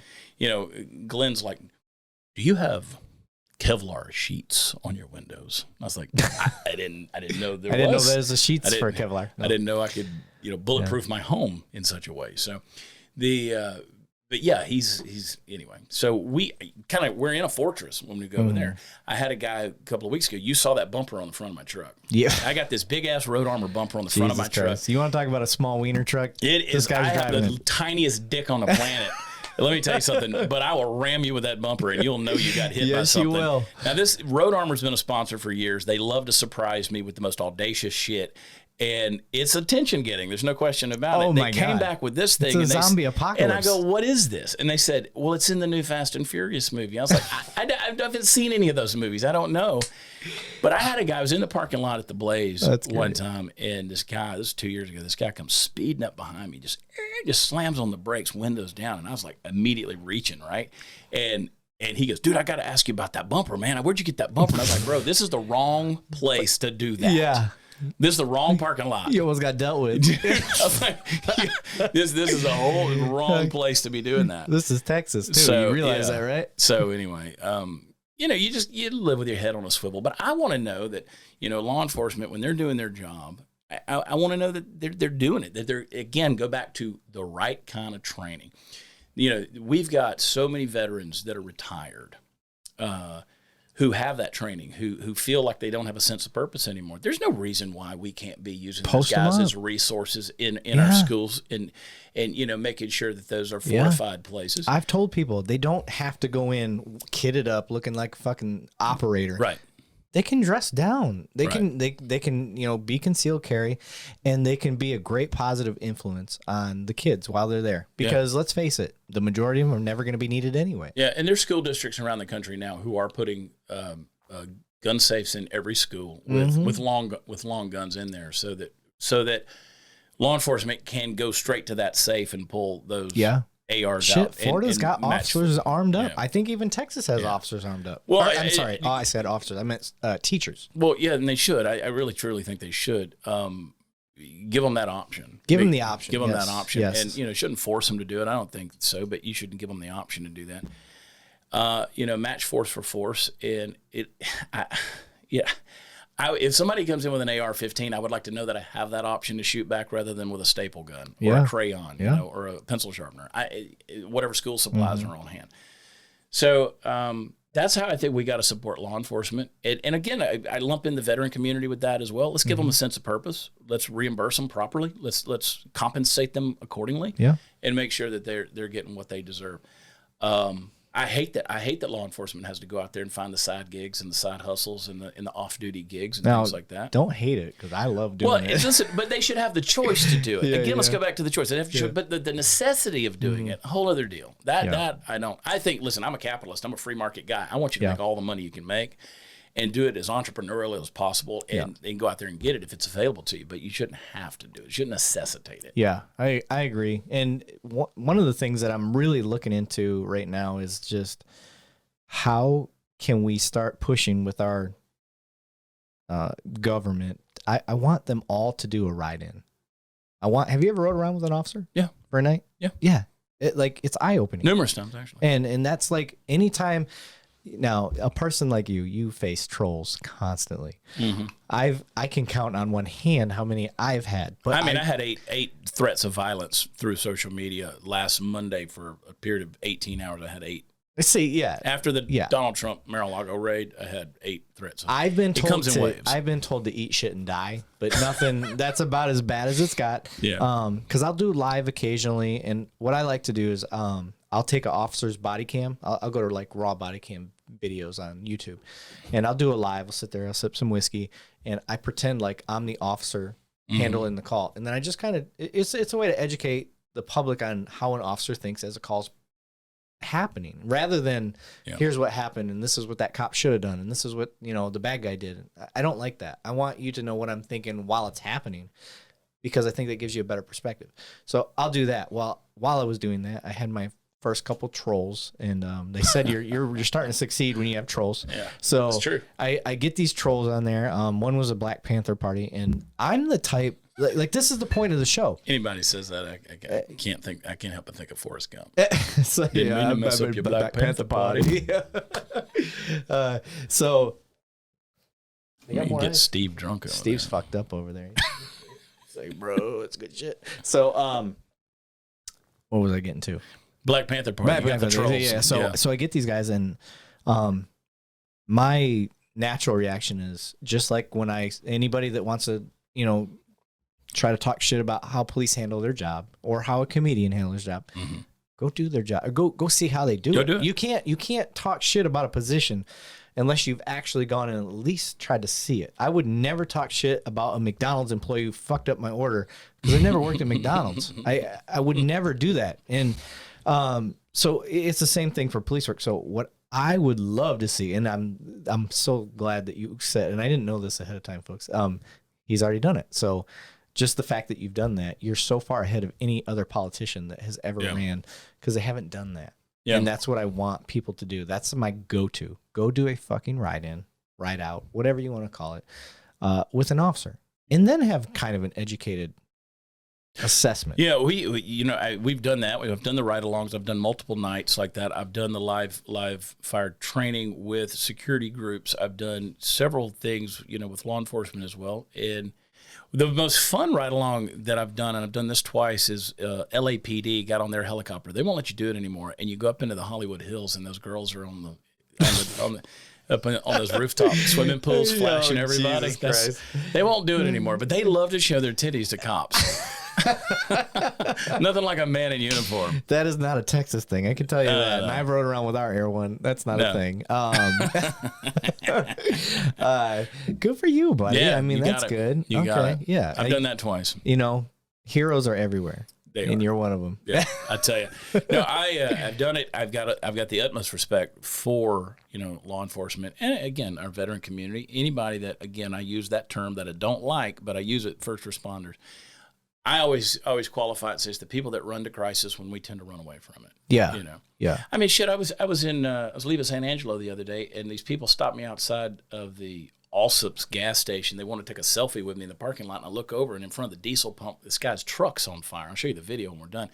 The guy's truck underneath in the wheel well, his engine's on fire. It's a little open flames. Oh, shit. I was like, can we let's do this somewhere else? And so it was weird because right at that time, a fire pickup truck comes pulling up, just randomly coming up the highway at that point, pulls off. This thing by now is engulfed in flames by a gas pump. And those guys, what do? I mean, people were running away from this, as they should.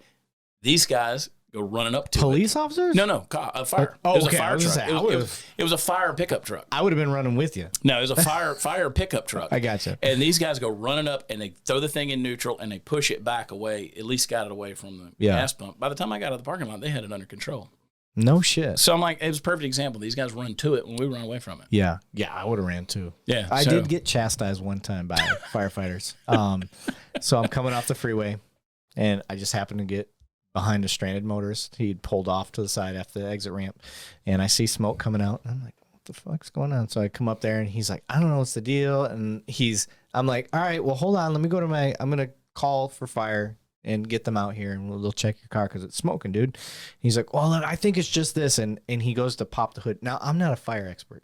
Yeah, but you know that fire breathes oxygen. Yeah, and I'm like, I'm trying to tell him, don't pop the hood, and he does. And when he did, it was hilarious because the dude had no eyebrows. Yeah. As soon as he did that, he looks at me. His face just looked like it was in shock for the rest of the duration because he had no eyebrows. So I'm like, oh shit. And people like, all right, this is full self-disclosure. Cops, we're all about gunfire. We're all about, domestics and stuff like that. But, fire's for firefighters for a reason. Like, that's my hero. Yeah. For fire. I can't handle fire. I can't handle spiders. Those are my two things. And I'll call a firefighter for both. So this guy's car just goes up, and I'm like, I got this little fire extinguisher in my patrol car. Let me run and grab it and just see if I can quell it until the firefighters get there. Yeah. Well, I go grab it. Firefighters happen to be like just down the road, and they're coming up, and I put this motherfucker out all by myself. And they come up, and they were pissed off that I had put what training do you have to put that out? Da, da, da. Yeah. Wow. They were mad. Wow. They were mad I put a fucking fire out. It's bastards. Yeah, fuckers. They were mad because I was the hero on a fire. We've done. Look, I've been fortunate enough to doing live shows. We do a lot of stuff with organizations like Vet Ticks, where we give tickets to veterans, and then a lot of times we will go POB, baby. We would go into exactly. They do a great job, and so we would go to. A lot of times we go to these small towns, and I would go to the fire station, or I would go to the police station, and we'd have tickets. We'd say, look, we want you to come to the show tonight. This is a massive, huge place. We've got 1,000 tickets that are not going to sell. Tell your people. And we used to do it on the radio. We did that in San Angelo just this last week. And it's like, because you do that, you get to know a lot of these men and women. I don't think you understand how far that goes with us. Like, even if you're not a cop supporter, like, dude, that really goes a long way. When the 5 police officers got killed in Dallas a few years ago, so I did a video that went wildly viral out there. It was, what's it like in the day of the life of a police officer? Mm-hmm. And I did this thing, and so I did it, and then we went to American Airlines Center, and we did this fundraiser for the families. And it was myself, there's all these actual celebrities that were there, but I had all these cops who came up to me, and they said, you're not law enforcement, right? I said, no. And they said, family? And I said, no. I get the vibe too. They said, how? I thought you were military. They were like, how did you know what you said in those? I said, because I talked to cops. Yeah. I talk to cops. I have these conversations all over the country. I know. And I was like, and they were like, you described a police officer's day just to a T, right? And I need to go find that video and reshare it because I haven't seen it in a long time, but the internet's forever, so it's somewhere. Yeah. But they were like, we just figured you were from police family or something. Yeah. And so doing stuff like that has garnered me a little bit of respect out there to be able to have those conversations that I think are real. And in full disclosure, like you called me out when Alan West did the thing when his wife got arrested, right? And I shared the video. And then I was like, I probably shouldn't share that video. And you shot me a message. You're like, you probably shouldn't share that video. And I was like, you're right. I don't like this video. So I took the thing down, right? Because I didn't like the vein in which that was shared. Yeah. Right. And I forgot all about that. Yeah. And I don't mind saying Alan's name. I mean, he is what it is. He's a big boy. He can handle it. I've known Alan for years, long before the governor's race. But, and that's not disrespecting him. He did what he did. He thought he was defending his wife. I just think he did it in the wrong vein. But I shared the thing. I would have done the same thing. I shared the same thing in solidarity with what I felt like the guy was doing for his wife. I took it and I said, this is the wrong message delivered towards police officers because you're lumping them all in because of what happened. Yeah. But you did. You sent me you sent me a message. You don't want to do that. And I was like, you're right. I don't want to do that. Yeah. And I pulled down the share on the thing. So I try to be fair minded and all that stuff. But I say all that to say is, if I see something that I think is error, I try to call it out. Yeah. If I see something that needs to be supported, I try to say that as well. Yeah. And I try to always look at it from the positive standpoint of saying, 99% of the time, I'm going to give these guys the benefit of the doubt. And I'm going to say that they acted in a situation that they did what was their best decision to make in that split second. Yeah. To make that decision. Yeah. And it's very rare. That's why I like Joe Rogan so much, because when he fucks up, he's like, hey, I was wrong. Like I thought it was here. This is what I had, and I was wrong. And I try to get behind anybody that's like that. And like you said, I would never, I'm not the type to call someone out publicly. I hate that shit. That's the one thing I hate about social media is people constantly like, oh, you fucking did this, and they try to put you on blast. No, I'm going to send you a private message. Hey, dude, something to consider. This, boom. Yeah. And that's one of the reasons I've been trying to get you on the show so much, because you just, and I'm not blowing Chad Prather right now, as much as it sounds like it, but wait till the mics are off. Yeah, bitches. Those lights go down. Leave the lights on. I like looking you in the eye. Cameras on. Yeah. Hell yeah, I'll be rich. Get on your knees and think about the bumper on the front of my truck. Jesus Christ. You drink too much whiskey. I don't drink enough whiskey. Thank you. But no, I get it. We all live in this world together. Yeah. We share this community together. We share the city and the state together. And I don't put people on a pedestal simply because of, look, I know a lot of celebrities. I don't kiss their ass. Yeah. Right? You're a person. Yeah. I got a lot of celebrities that I know now that like used to be, I would have been like, holy shit, I know this person. Yeah. This person has my telephone number. And now I see their text message and I'm like, I don't want to talk to that person. Because they're people. Yeah. Well, it's the same for people in a uniform. We're not idolizing anybody. Mm-hmm. We're sharing this thing, and we all play this part in the band, if you will. Yeah.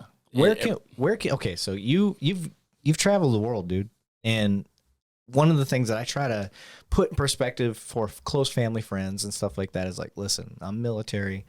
I see how these other countries are, through training and stuff like that. Now, full disclosure, I have never deployed, so I can't speak on that. I am traveled just through personal means on vacations and stuff like that, which is also its own fishbowl.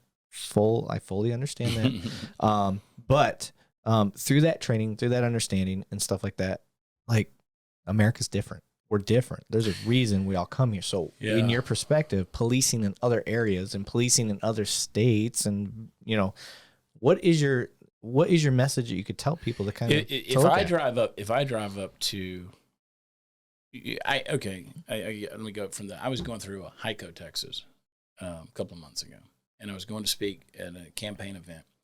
I get pulled over on the way down because I don't have a license plate on the front of that monstrous bumper, right? I don't have the front license plate. I don't have a front license plate either. Guy pulls me over. He's bored. He pulls me over. He's like, this is why. And I said, well, I've got it. It's over here. And he said, well, as long as you know where it's at. So I go on. Coming back through, I get pulled over again. Still in Hico. Same place? Not the same cop, but in the Hico. Pulls me over, and it's because my license plate lights had gone out. The cord underneath there had come unplugged. And so he said, it just won't let you know that's out. So, and he goes, holy shit, you're Chad Prather. He goes, I feel like I just pulled over George Strait. And I said, well, you didn't. You didn't. That's the king of country, folks. He's like, you didn't. The cowboy boots I wear? Yeah. They're George Straits. They're George Straits. Yeah. Of course they are. Yeah. So anyway. I can't afford anything better. So I said, he said, can we please take a picture? It's raining, right? And I was like, of course. I said, I want you to show me where the light's out. So anyway, we got out. We took a picture together. And then the next day, his brother, who's also a cop, sends me a message on Facebook or on a Facebook post. He's like, "Man, my brother met you last night. You were the nicest guy. It was so awesome." It's like, it makes you feel good that you do all those things. Like you don't get pulled over and go. Steve got pulled over the other day in Breckenridge, Texas, and I don't know, he wasn't really going fast, but we were headed to a gig. Yeah. And the guy pulls him over. Steve gets out of the truck, goes back there, and the guy's bullshitting with him a little bit. Walks up to the front, looks in there, and makes sure we're not up to any bad things, no bad deeds. And he's like, "Look, I'm gonna give you a warning, but when y'all get at the concert tonight, tell everybody don't drink and drive." Right? He's a good dude. Okay. Like, so you didn't get stopped and go, oh shit. Like, there was no fear. Yeah. I've been in other countries, from Mexico to Nigeria, where it's like you have a fear of the authorities because you know that, like in Mexico, they're looking for a bribe. You better hope you have some cash to get out of whatever situation they could throw you into. I've seen M16s in the hands of Yoruba soldiers and police officers in Lagos, Nigeria, and they're just sitting there holding those things, looking at you like, "What are you doing in our country?" I mean, you want to talk about racism? You know, it's not the N word; it's the O word. They call you Oibo. You're white in their culture, and they call you, that stand is Yoruba for peeled one, because you're not black, you're white. You've been peeled. Peeled. Yeah. Okay. So No you shit. walk down the street and you hear them going, Oibo, Oibo, Oibo, and they're making fun of you, right? Be the equivalent of walking down the street here getting called the N-word, like, in the same way. But they're holding M16s, right? So they're, because they don't have that chain of command. What they do, right arm doesn't care what the left arm is doing. They don't know what the other one's doing. So there's no telling. I've seen dead bodies on the side of the road in these third world countries, and nobody wants to touch those dead bodies, because if the authorities come along and you're trying to do something with this body, I've seen a members only jacket over their head while their body blows up in the sun. Law enforcement's going to hold you accountable. What? Say basically it's your fault that that person's dead. So people just leave them. They just blow up in the street until finally the sanitation crew comes and scoops them up. Holy shit. So it's different. You know, Mark Twain, and I'm paraphrasing, he said basically, nothing destroys prejudice like travel, and nothing destroys travel like prejudice. Once you get out in the world, you see that the world is different. Yeah. But you see people are the same. But when it comes to people in authority, especially those who have worked in rogue states where there is lawlessness and anarchy, you fear that. We're the only law enforcement and even the only military in the world that seeks to liberate people and not oppress them. Yeah. Right? We don't want to oppress. We want to liberate. That's the whole reason we were in Afghanistan, right? So theoretically, that's why we were there. The other places go in to oppress. Russia is not in Ukraine right now to liberate. They're there to oppress. Yes. They don't care. So you look at that and you're like, it's very different. And we should appreciate that. We still are the best country on the planet. Yeah. We're trying to fuck that up, but we really are, because we got people that think we're supposed to be like the rest of the world. We're not. Because if America goes south, there ain't nobody coming to save the rest of the world. Right. And you know, when natural disaster hits us, other countries don't send us money. We bail our own shit out. But if somebody hits, you know, something hits another country, we're the ones sending billions of dollars. I mean, we sent $100 billion so far to Ukraine. Yeah. Right? That's our money that we're sending over there to do that. But yet we can't defend our own southern border. So again, before I go off on all those tangents, I'm just saying, you know, we are the world police. I don't know that we necessarily need to have that role, but we are the one altruistic force in the world for good. Mm-hmm. At least to this point, still. We'll see where it is in 25 years. Yeah. But it's still a great country. Yeah, and it's amazing. You like, that was a better answer than I expected. I'm really glad. I'm ridiculously smart. I'll argue that, but I've texted back and forth with you. And, You'd lose. So one of the things that I'm really keen on is just that perspective of outside of the United States, how the policing works and stuff like that. And one of the things I never expected to say, is being a Michigan person, a Southern Canadian, is seeing what is going on in Canada right now with firearms and all of that stuff. They are not far behind having some serious government overthrow going on with the Western Canada would do it right now. Alberta and British Columbia, they do it right now. Listen, I totally support the Wexit movement of Western Canada wanting to get away from Canadian government. I totally support that, because they don't. I mean, that's like Texas of the North. Okay, Alberta's Texas of the North, and they don't see things the way Eastern Canada does. And Justin Trudeau, he's a piece of shit. So, you know, we saw that with the convoys, the freedom convoys, and the trucks and all of that, and they were, you know, they're ready to shut that whole thing down. So anyway. It's bad. But again, I go back to this, the point I made a little while ago. You start handing people a badge and a gun, and they don't have a chain of command or a sense of authority and being under authority, and you've got an anarchy. You to the extreme, you've got Mao, you got Mussolini, you got Hitler, you got fascism, you got communism, you got Stalinism, you got all of these things. We don't want that in America. Right. The rest of the world sees that. They fear that. Right. They see it and they fear it because they know. And I remember going to Russia in 1994 for the first time. You went to Russia? Yeah. What the fuck? There's no place I haven't been. There's Holy literally no shit. place I haven't been. Dude. My first trip to Moscow was 1994. I was there for 15 days. Did you see the machine? No. No.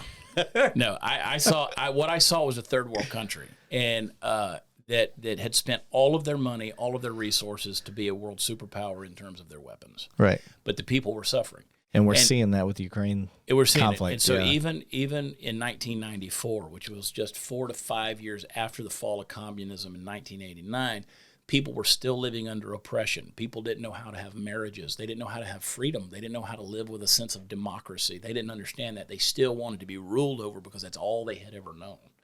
There was still the dark cloud of communism hanging over them because they didn't know any different. You could literally feel the residue. What were you doing over there? We were over there actually helping organizations and schools in basically civic organizations, for lack of better terms, how they were going to operate with freedom. And what did that mean? How were the churches going to help families? Yeah. They didn't know. How were the churches going to help families? They'd never been allowed to do that. Oh, my God. How were husbands and wives going to live together without the state telling them how to do that? How are they going to feed their families? You got to remember in 1919, when the Bolsheviks took over, they took all the children out of the homes and they put them in state-run orphanages in order to create better communists, which ultimately became recruiting centers for the KGB. These people had no sense of family. Have you told people that you did this? Yeah. Dude. Okay, like I said, you got to do the research. I don't baby. follow him religiously, but okay, that's huge, man. But I mean, I do this. I did all this stuff, and it's just not my day to day of talking about it. But when I talk about the stuff that I go back to, that's amazing. These people didn't know how to have marriages. We literally spent 8 days in a porn theater because it was the only place we could get people where they could come in and sit down and we could speak to them. So they agreed to shut the porn theater down. I was going to say, did you at least turn the porn off? No, first? I don't know what Russian porn looks like, but I was in 1994. I got to think it was a little scary. It's like a big, just a big dick coming out of your face while you're trying to talk. Lots of hair. That's what I imagine. Hair and cold cuts and bears and big hats, dried fish, but the vodka. Yeah. But we would go. They would shut it down until 4 p.m. Okay, and we would bring whoever would want to come, and the churches would bring their people. COME. Yeah. COME. Yeah. And they would come in there, and we would literally talk to them, things we take for granted. Like, how do you have a family? How do you love your wife? Yeah. How do you, these kind of things, basic family principles. We would do that. We would go out to the schools. I can remember every day we would get on the train and go out to a little community outside of Moscow called Zhelenodorozhnya. About that for a name. Look at you, bro. Zhelenodorozhnya. And we would go out there and we would go to what basically it looked like a bombed out school. Yeah. But these kids still had classes in there. It wasn't bombed out, but it was just dark and overcast and cement and, holes in the floor. That's where people took a shit and took a piss, right? And this was the school. Holy fuck. And we would go out there. This was right after Alexander Solzhenitsyn had been released from prison after being held for 40 years. And so that was the talk of Russia. Solzhenitsyn had been released, for communist, for being anti-communist. He'd been held in prison. Yeah. So we had to go out there and basically teach these people the concepts of democracy, and what does freedom look like? How do you live with that? What is civics? How can you function now as a society? So we would do all these things. So you get out there and you look at that and you're like, that's why I get real pissed off when people want to tell me that I'm anti-American, or they want to tell me that I'm narrow-minded or I'm right-wing or some kind of thing. And I'm like, no, I'm just telling you, I've seen these cultures firsthand. I know what the result is if you continue to do this and go down this path. Holy shit, dude. And a lot of that is law enforcement, military, the people who have the authority. You keep letting these guys live. I mean, look at Joe Biden. He's been in Washington, D.C. for 50 years. Shit, what's this guy's name? Greg Abbott down in Austin? Yeah. He's been in Texas politics for 30 years. That's getting up there. I don't understand. One of my biggest frustrations, and this show is not about politics ever, but at the same time, I'm going to call what I think is bullshit the fact that anybody can be in politics for that amount of time. It doesn't make sense to me. How can you not have term limits? How can you not? Those guys will never they'll never vote themselves out of office. Me personally, as a person who has the power to take away somebody's freedom, let's face it, I can take away your fucking freedom. It's that ultimate power. So when I look at this right now, where they're talking about hiring 87,000 new IRS agents and arming them, that scares the shit out of me. You're right. Not a lot scares me. That scares the shit out of me. Because to me, I'm a capitalist. I'm a free market guy because to me, money is freedom. Yeah. If I have money, I can go on vacation. Yeah. I can buy transportation. I can feed my family. Mm-hmm. I can close the gate to my house. I can lock the doors. I can defend it. Money is freedom. Yeah. Now they're saying, we're going to take your money away. Klaus Schwab with the World Economic Forum says, by 2025 or 2030, you're going to own nothing and you're going to be happy. They want a cashless society. They want to make sure universal income type thing. What they want to do is they want the ESG scores to be implemented, modern monetary theory, where deficit and debt is a good thing. And if they can do that, that's why when they came up with the Green New Deal and people said, well, that's $91 trillion infrastructure deal. We don't have $91 trillion. That number doesn't exist. And they said, it's no big deal. Just do it. Because to them, you don't have to have the actual money. Yeah. Nothing's got to back it up because it's a credit system. And the credit is built on ESG. E is for environmental, S is for social, and G is for governance. So they're even doing it in our schools right now with social emotional learning. So now they want to make sure that social emotional learning, how are you dealing with inclusivity? How are you dealing with acceptance? How are you dealing with race relations? How are you dealing with the gender and identities? Are you making sure that you use the right pronouns? And they're basically teaching kids your social emotional learning is all going to be built on that. If you're not socially and emotionally learning, then you're not advancing. Yeah. It doesn't matter if you can add, subtract, multiply, divide. How are you emotionally learning? That is on the educational level what ESG is. So now rather than having a FICO score or a credit score, they're going to judge you on an ESG score and say, you know what? Your business doesn't employ enough gay people. You don't employ enough minorities. So we're going to penalize you because you got to get those numbers up.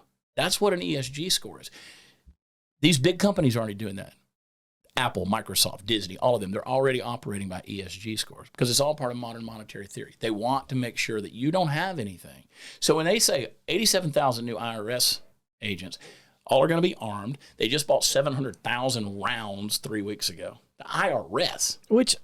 Hold on, let me stop you. So they're going to tell you can't have an AR-15, but the fucking tax collector can? Right. I'm okay. Like, if they can legally own a firearm, I'm not going to stop them from owning a firearm and doing all that shit.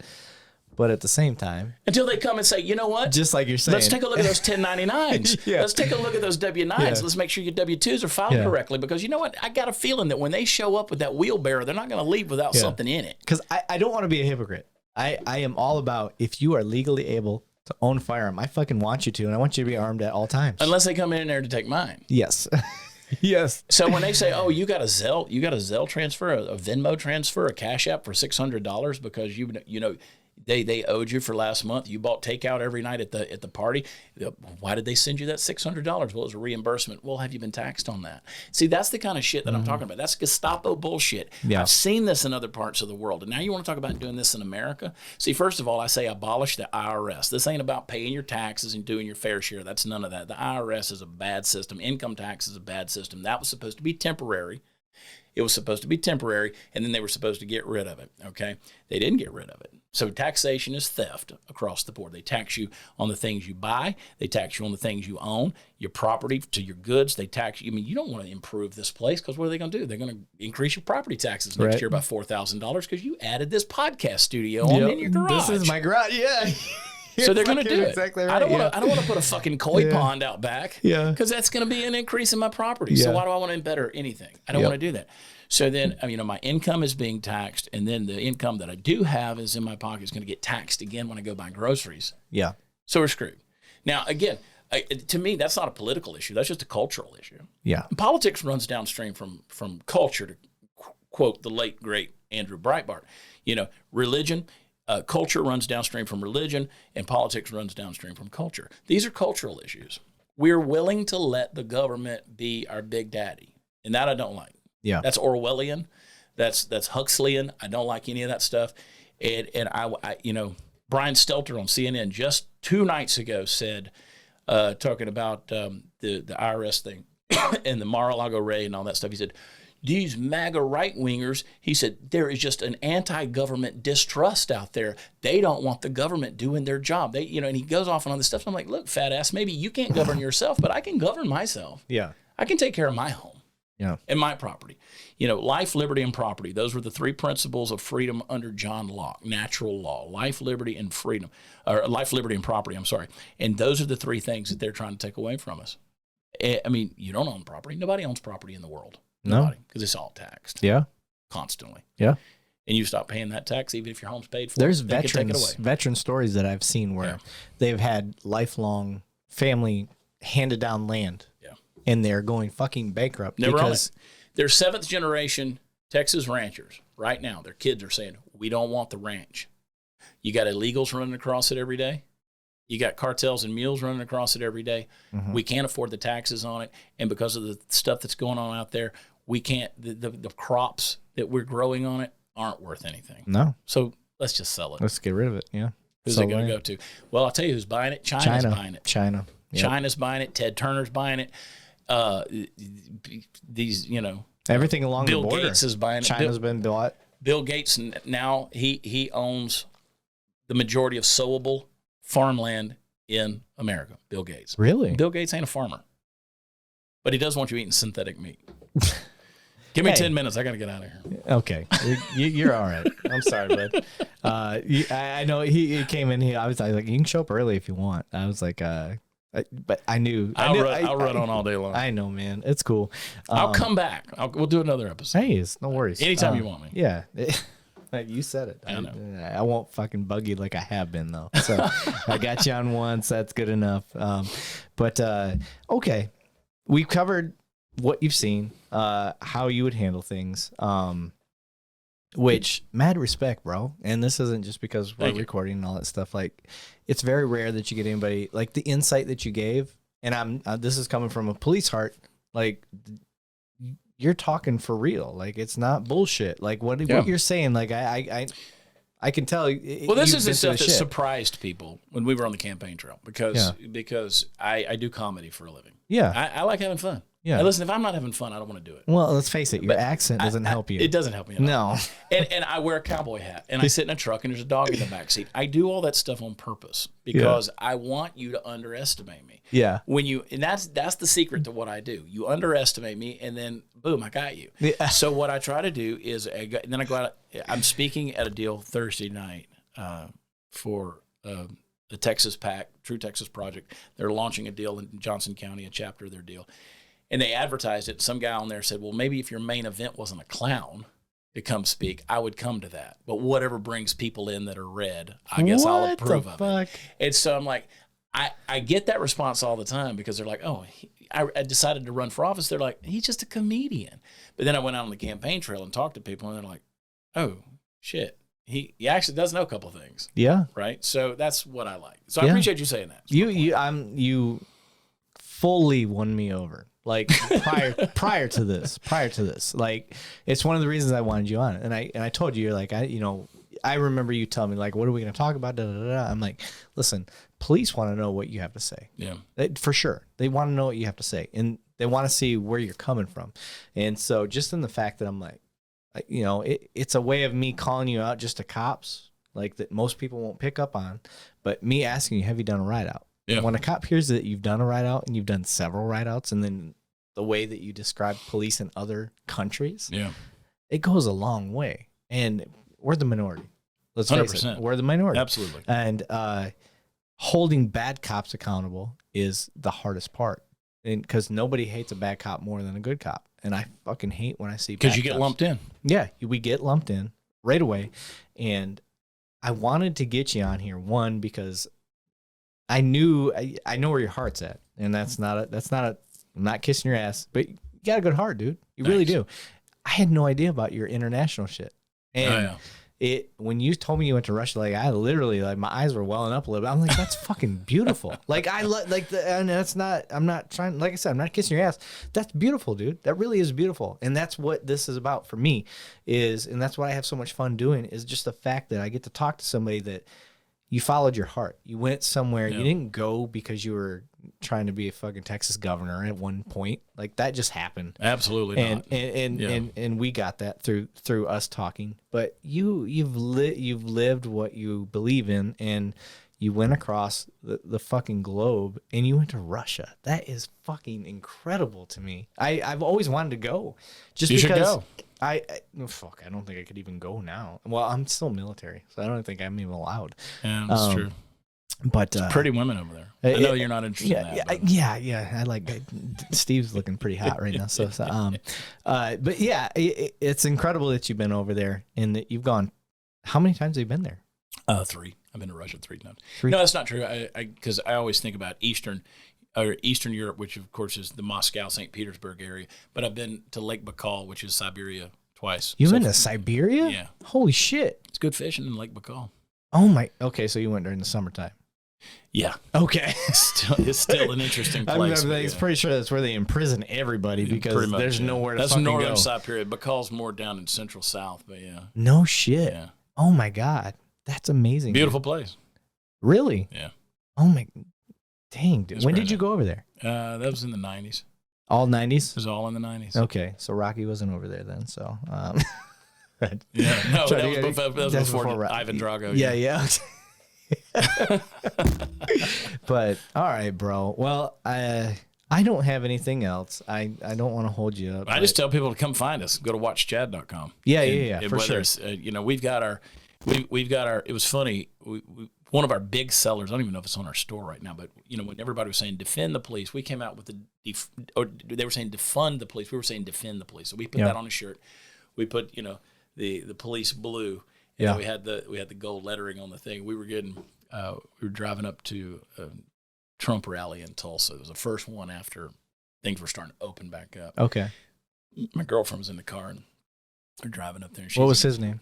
Yeah, is Earl Johnson. Okay. It's Earl Johnson, but he identifies as a Sheila. Okay, cool. And so we were driving up there and cop pulls us over and she's wearing the defend the police shirt and she's trying to show off. She's blessed. She's blessed up top. And so she's sitting there and she's like, and I'm like, stop doing that. Stop doing that. And she's still like, I'm going to make sure he sees this whole thing.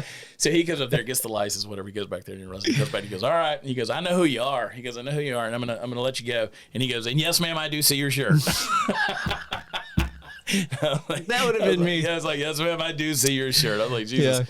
Yeah. Hey, listen, we got our own body cameras, people. We got to be professional. We can't. And I was kind of embarrassed. I was like, would you stop? She's like, no, I want him to see this shirt. So, dude, that's fucking hilarious. Yeah. Do you still have those shirts? Oh yeah, we got them. I might need one. I'll get you some. I don't know that we're selling them right now, but we'll get them. Because we were selling them. We bring them out to raise money. Yeah.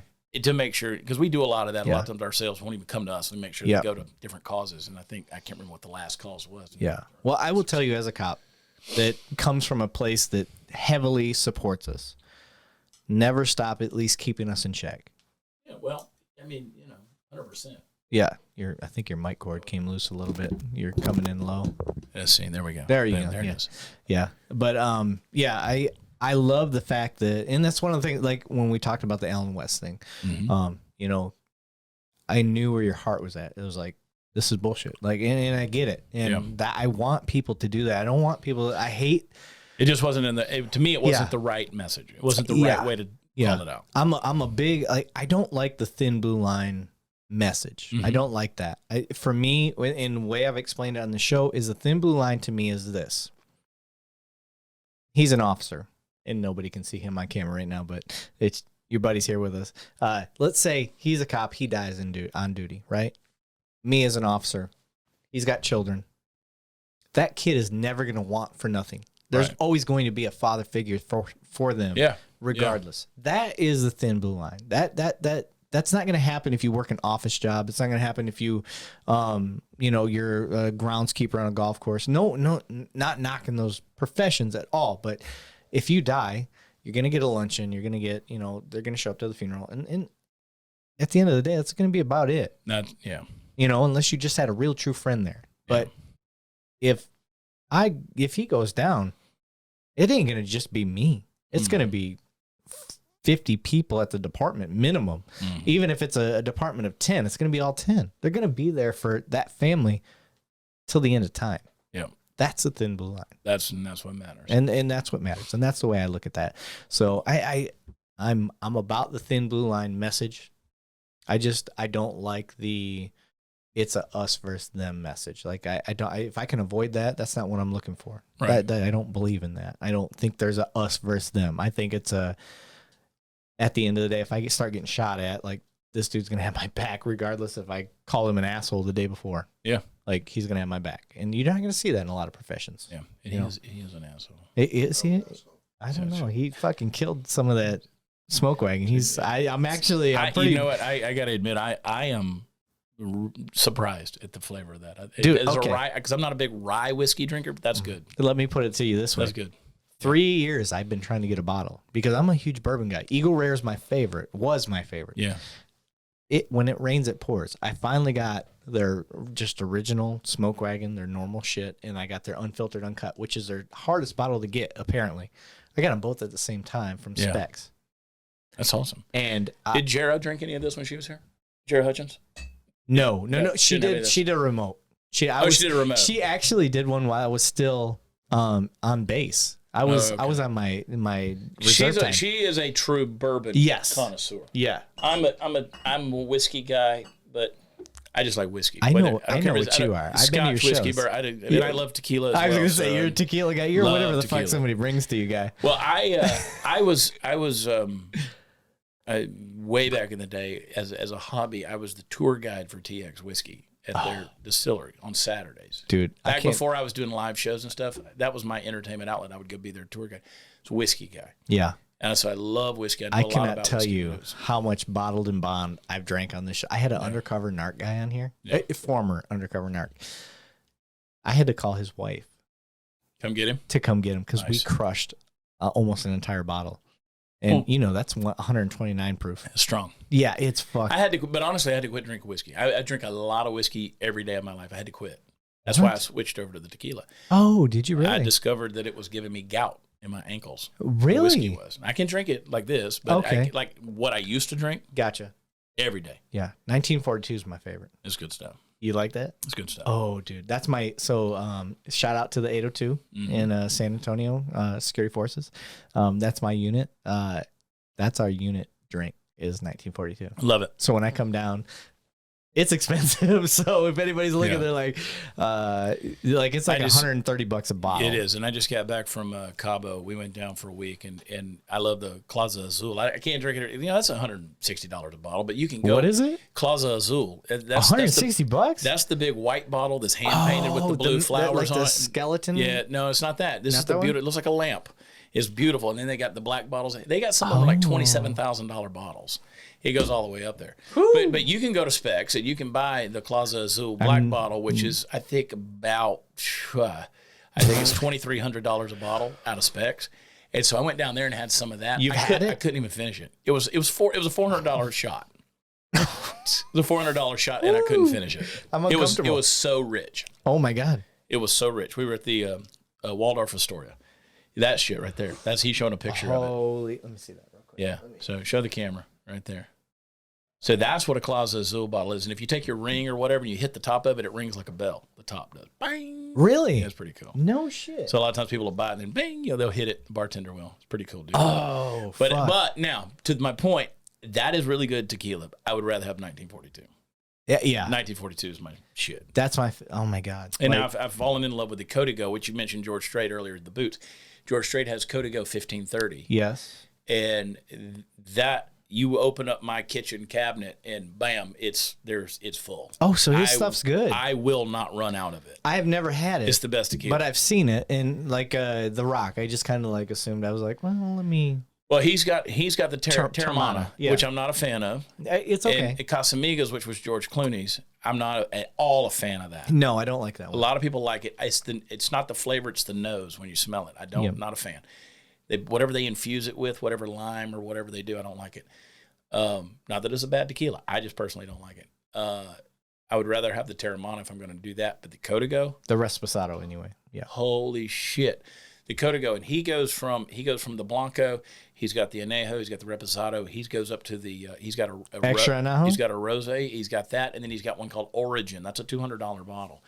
That is good shit. No shit. That is okay. legit. That's their high end deal. It's a $200 bottle, which again is not that bad. But for me, I'd go in with somebody. But yeah, but like most of his bottles are $45 for the stuff. I think he's got a couple of $80-$90 bottles, but the origin is going to be. That's my realm. Like these, most of these are $60. And there's no $80. reason to go out of that. No. That's a good whiskey. Yeah, it's fucking great. Yeah. Thanks for sharing it. Not a problem, brother. But I like the Star Wars shit in here. Thank you. The Boba Fett. Yeah, most people like that's my like. If you look real close, that's Boba Fett engraved into the handle of that. Oh, pistol. I just noticed that. Yeah, I'm a big Star Wars nerd. You are a nerd. Do you watch the Disney Plus series? Also? Yeah. Fuck, are you kidding me? I hate to admit it, but I do too. Yeah. Just because it's Disney and I hate to support Disney. Listen, okay, I was the nerd kid that I read the books. Yeah. And that is nerd. Yeah, it's super nerd. And I fell in love with Mandalorian, Boba Fett, the whole thing. And then when they came out with Mandalorian,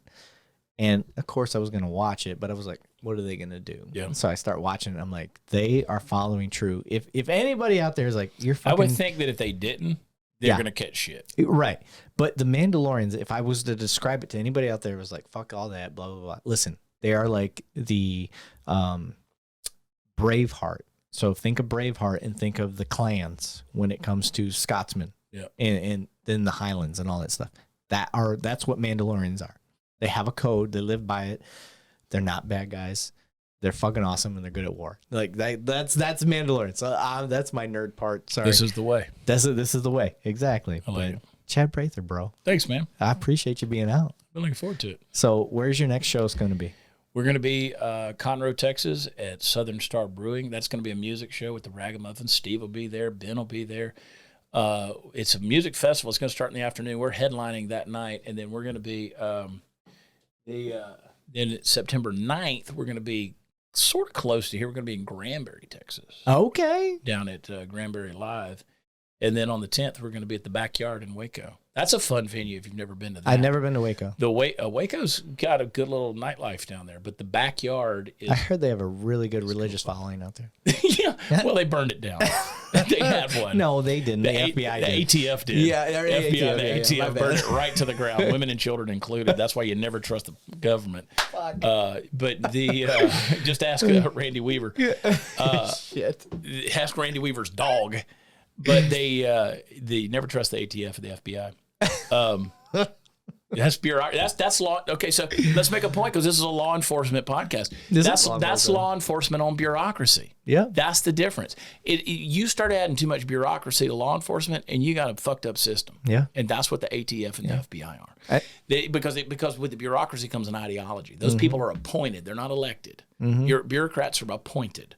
They're appointed because they have a certain ideology and belief system, and somebody over them appointed them in there. That's what happens when law enforcement has bureaucracy. You want a law enforcement perspective on the FBI? The FBI would not get the majority of their cases if it wasn't through local law enforcement. That's true, because what they are, there's two requirements basically to be an FBI agent these days. You have to know a foreign language, particularly Arabic would be helpful, and you have to be a lawyer. Yeah. So they're giving all their cases to lawyers. Yeah. That ought to tell you everything you need to know. And I'm not going out on a limb saying I'm the best cop out there ever. I'm not. I've learned so much, especially I was telling you about the narcotics guy, Mick Means. He's the hands down best detective I've ever met in my life.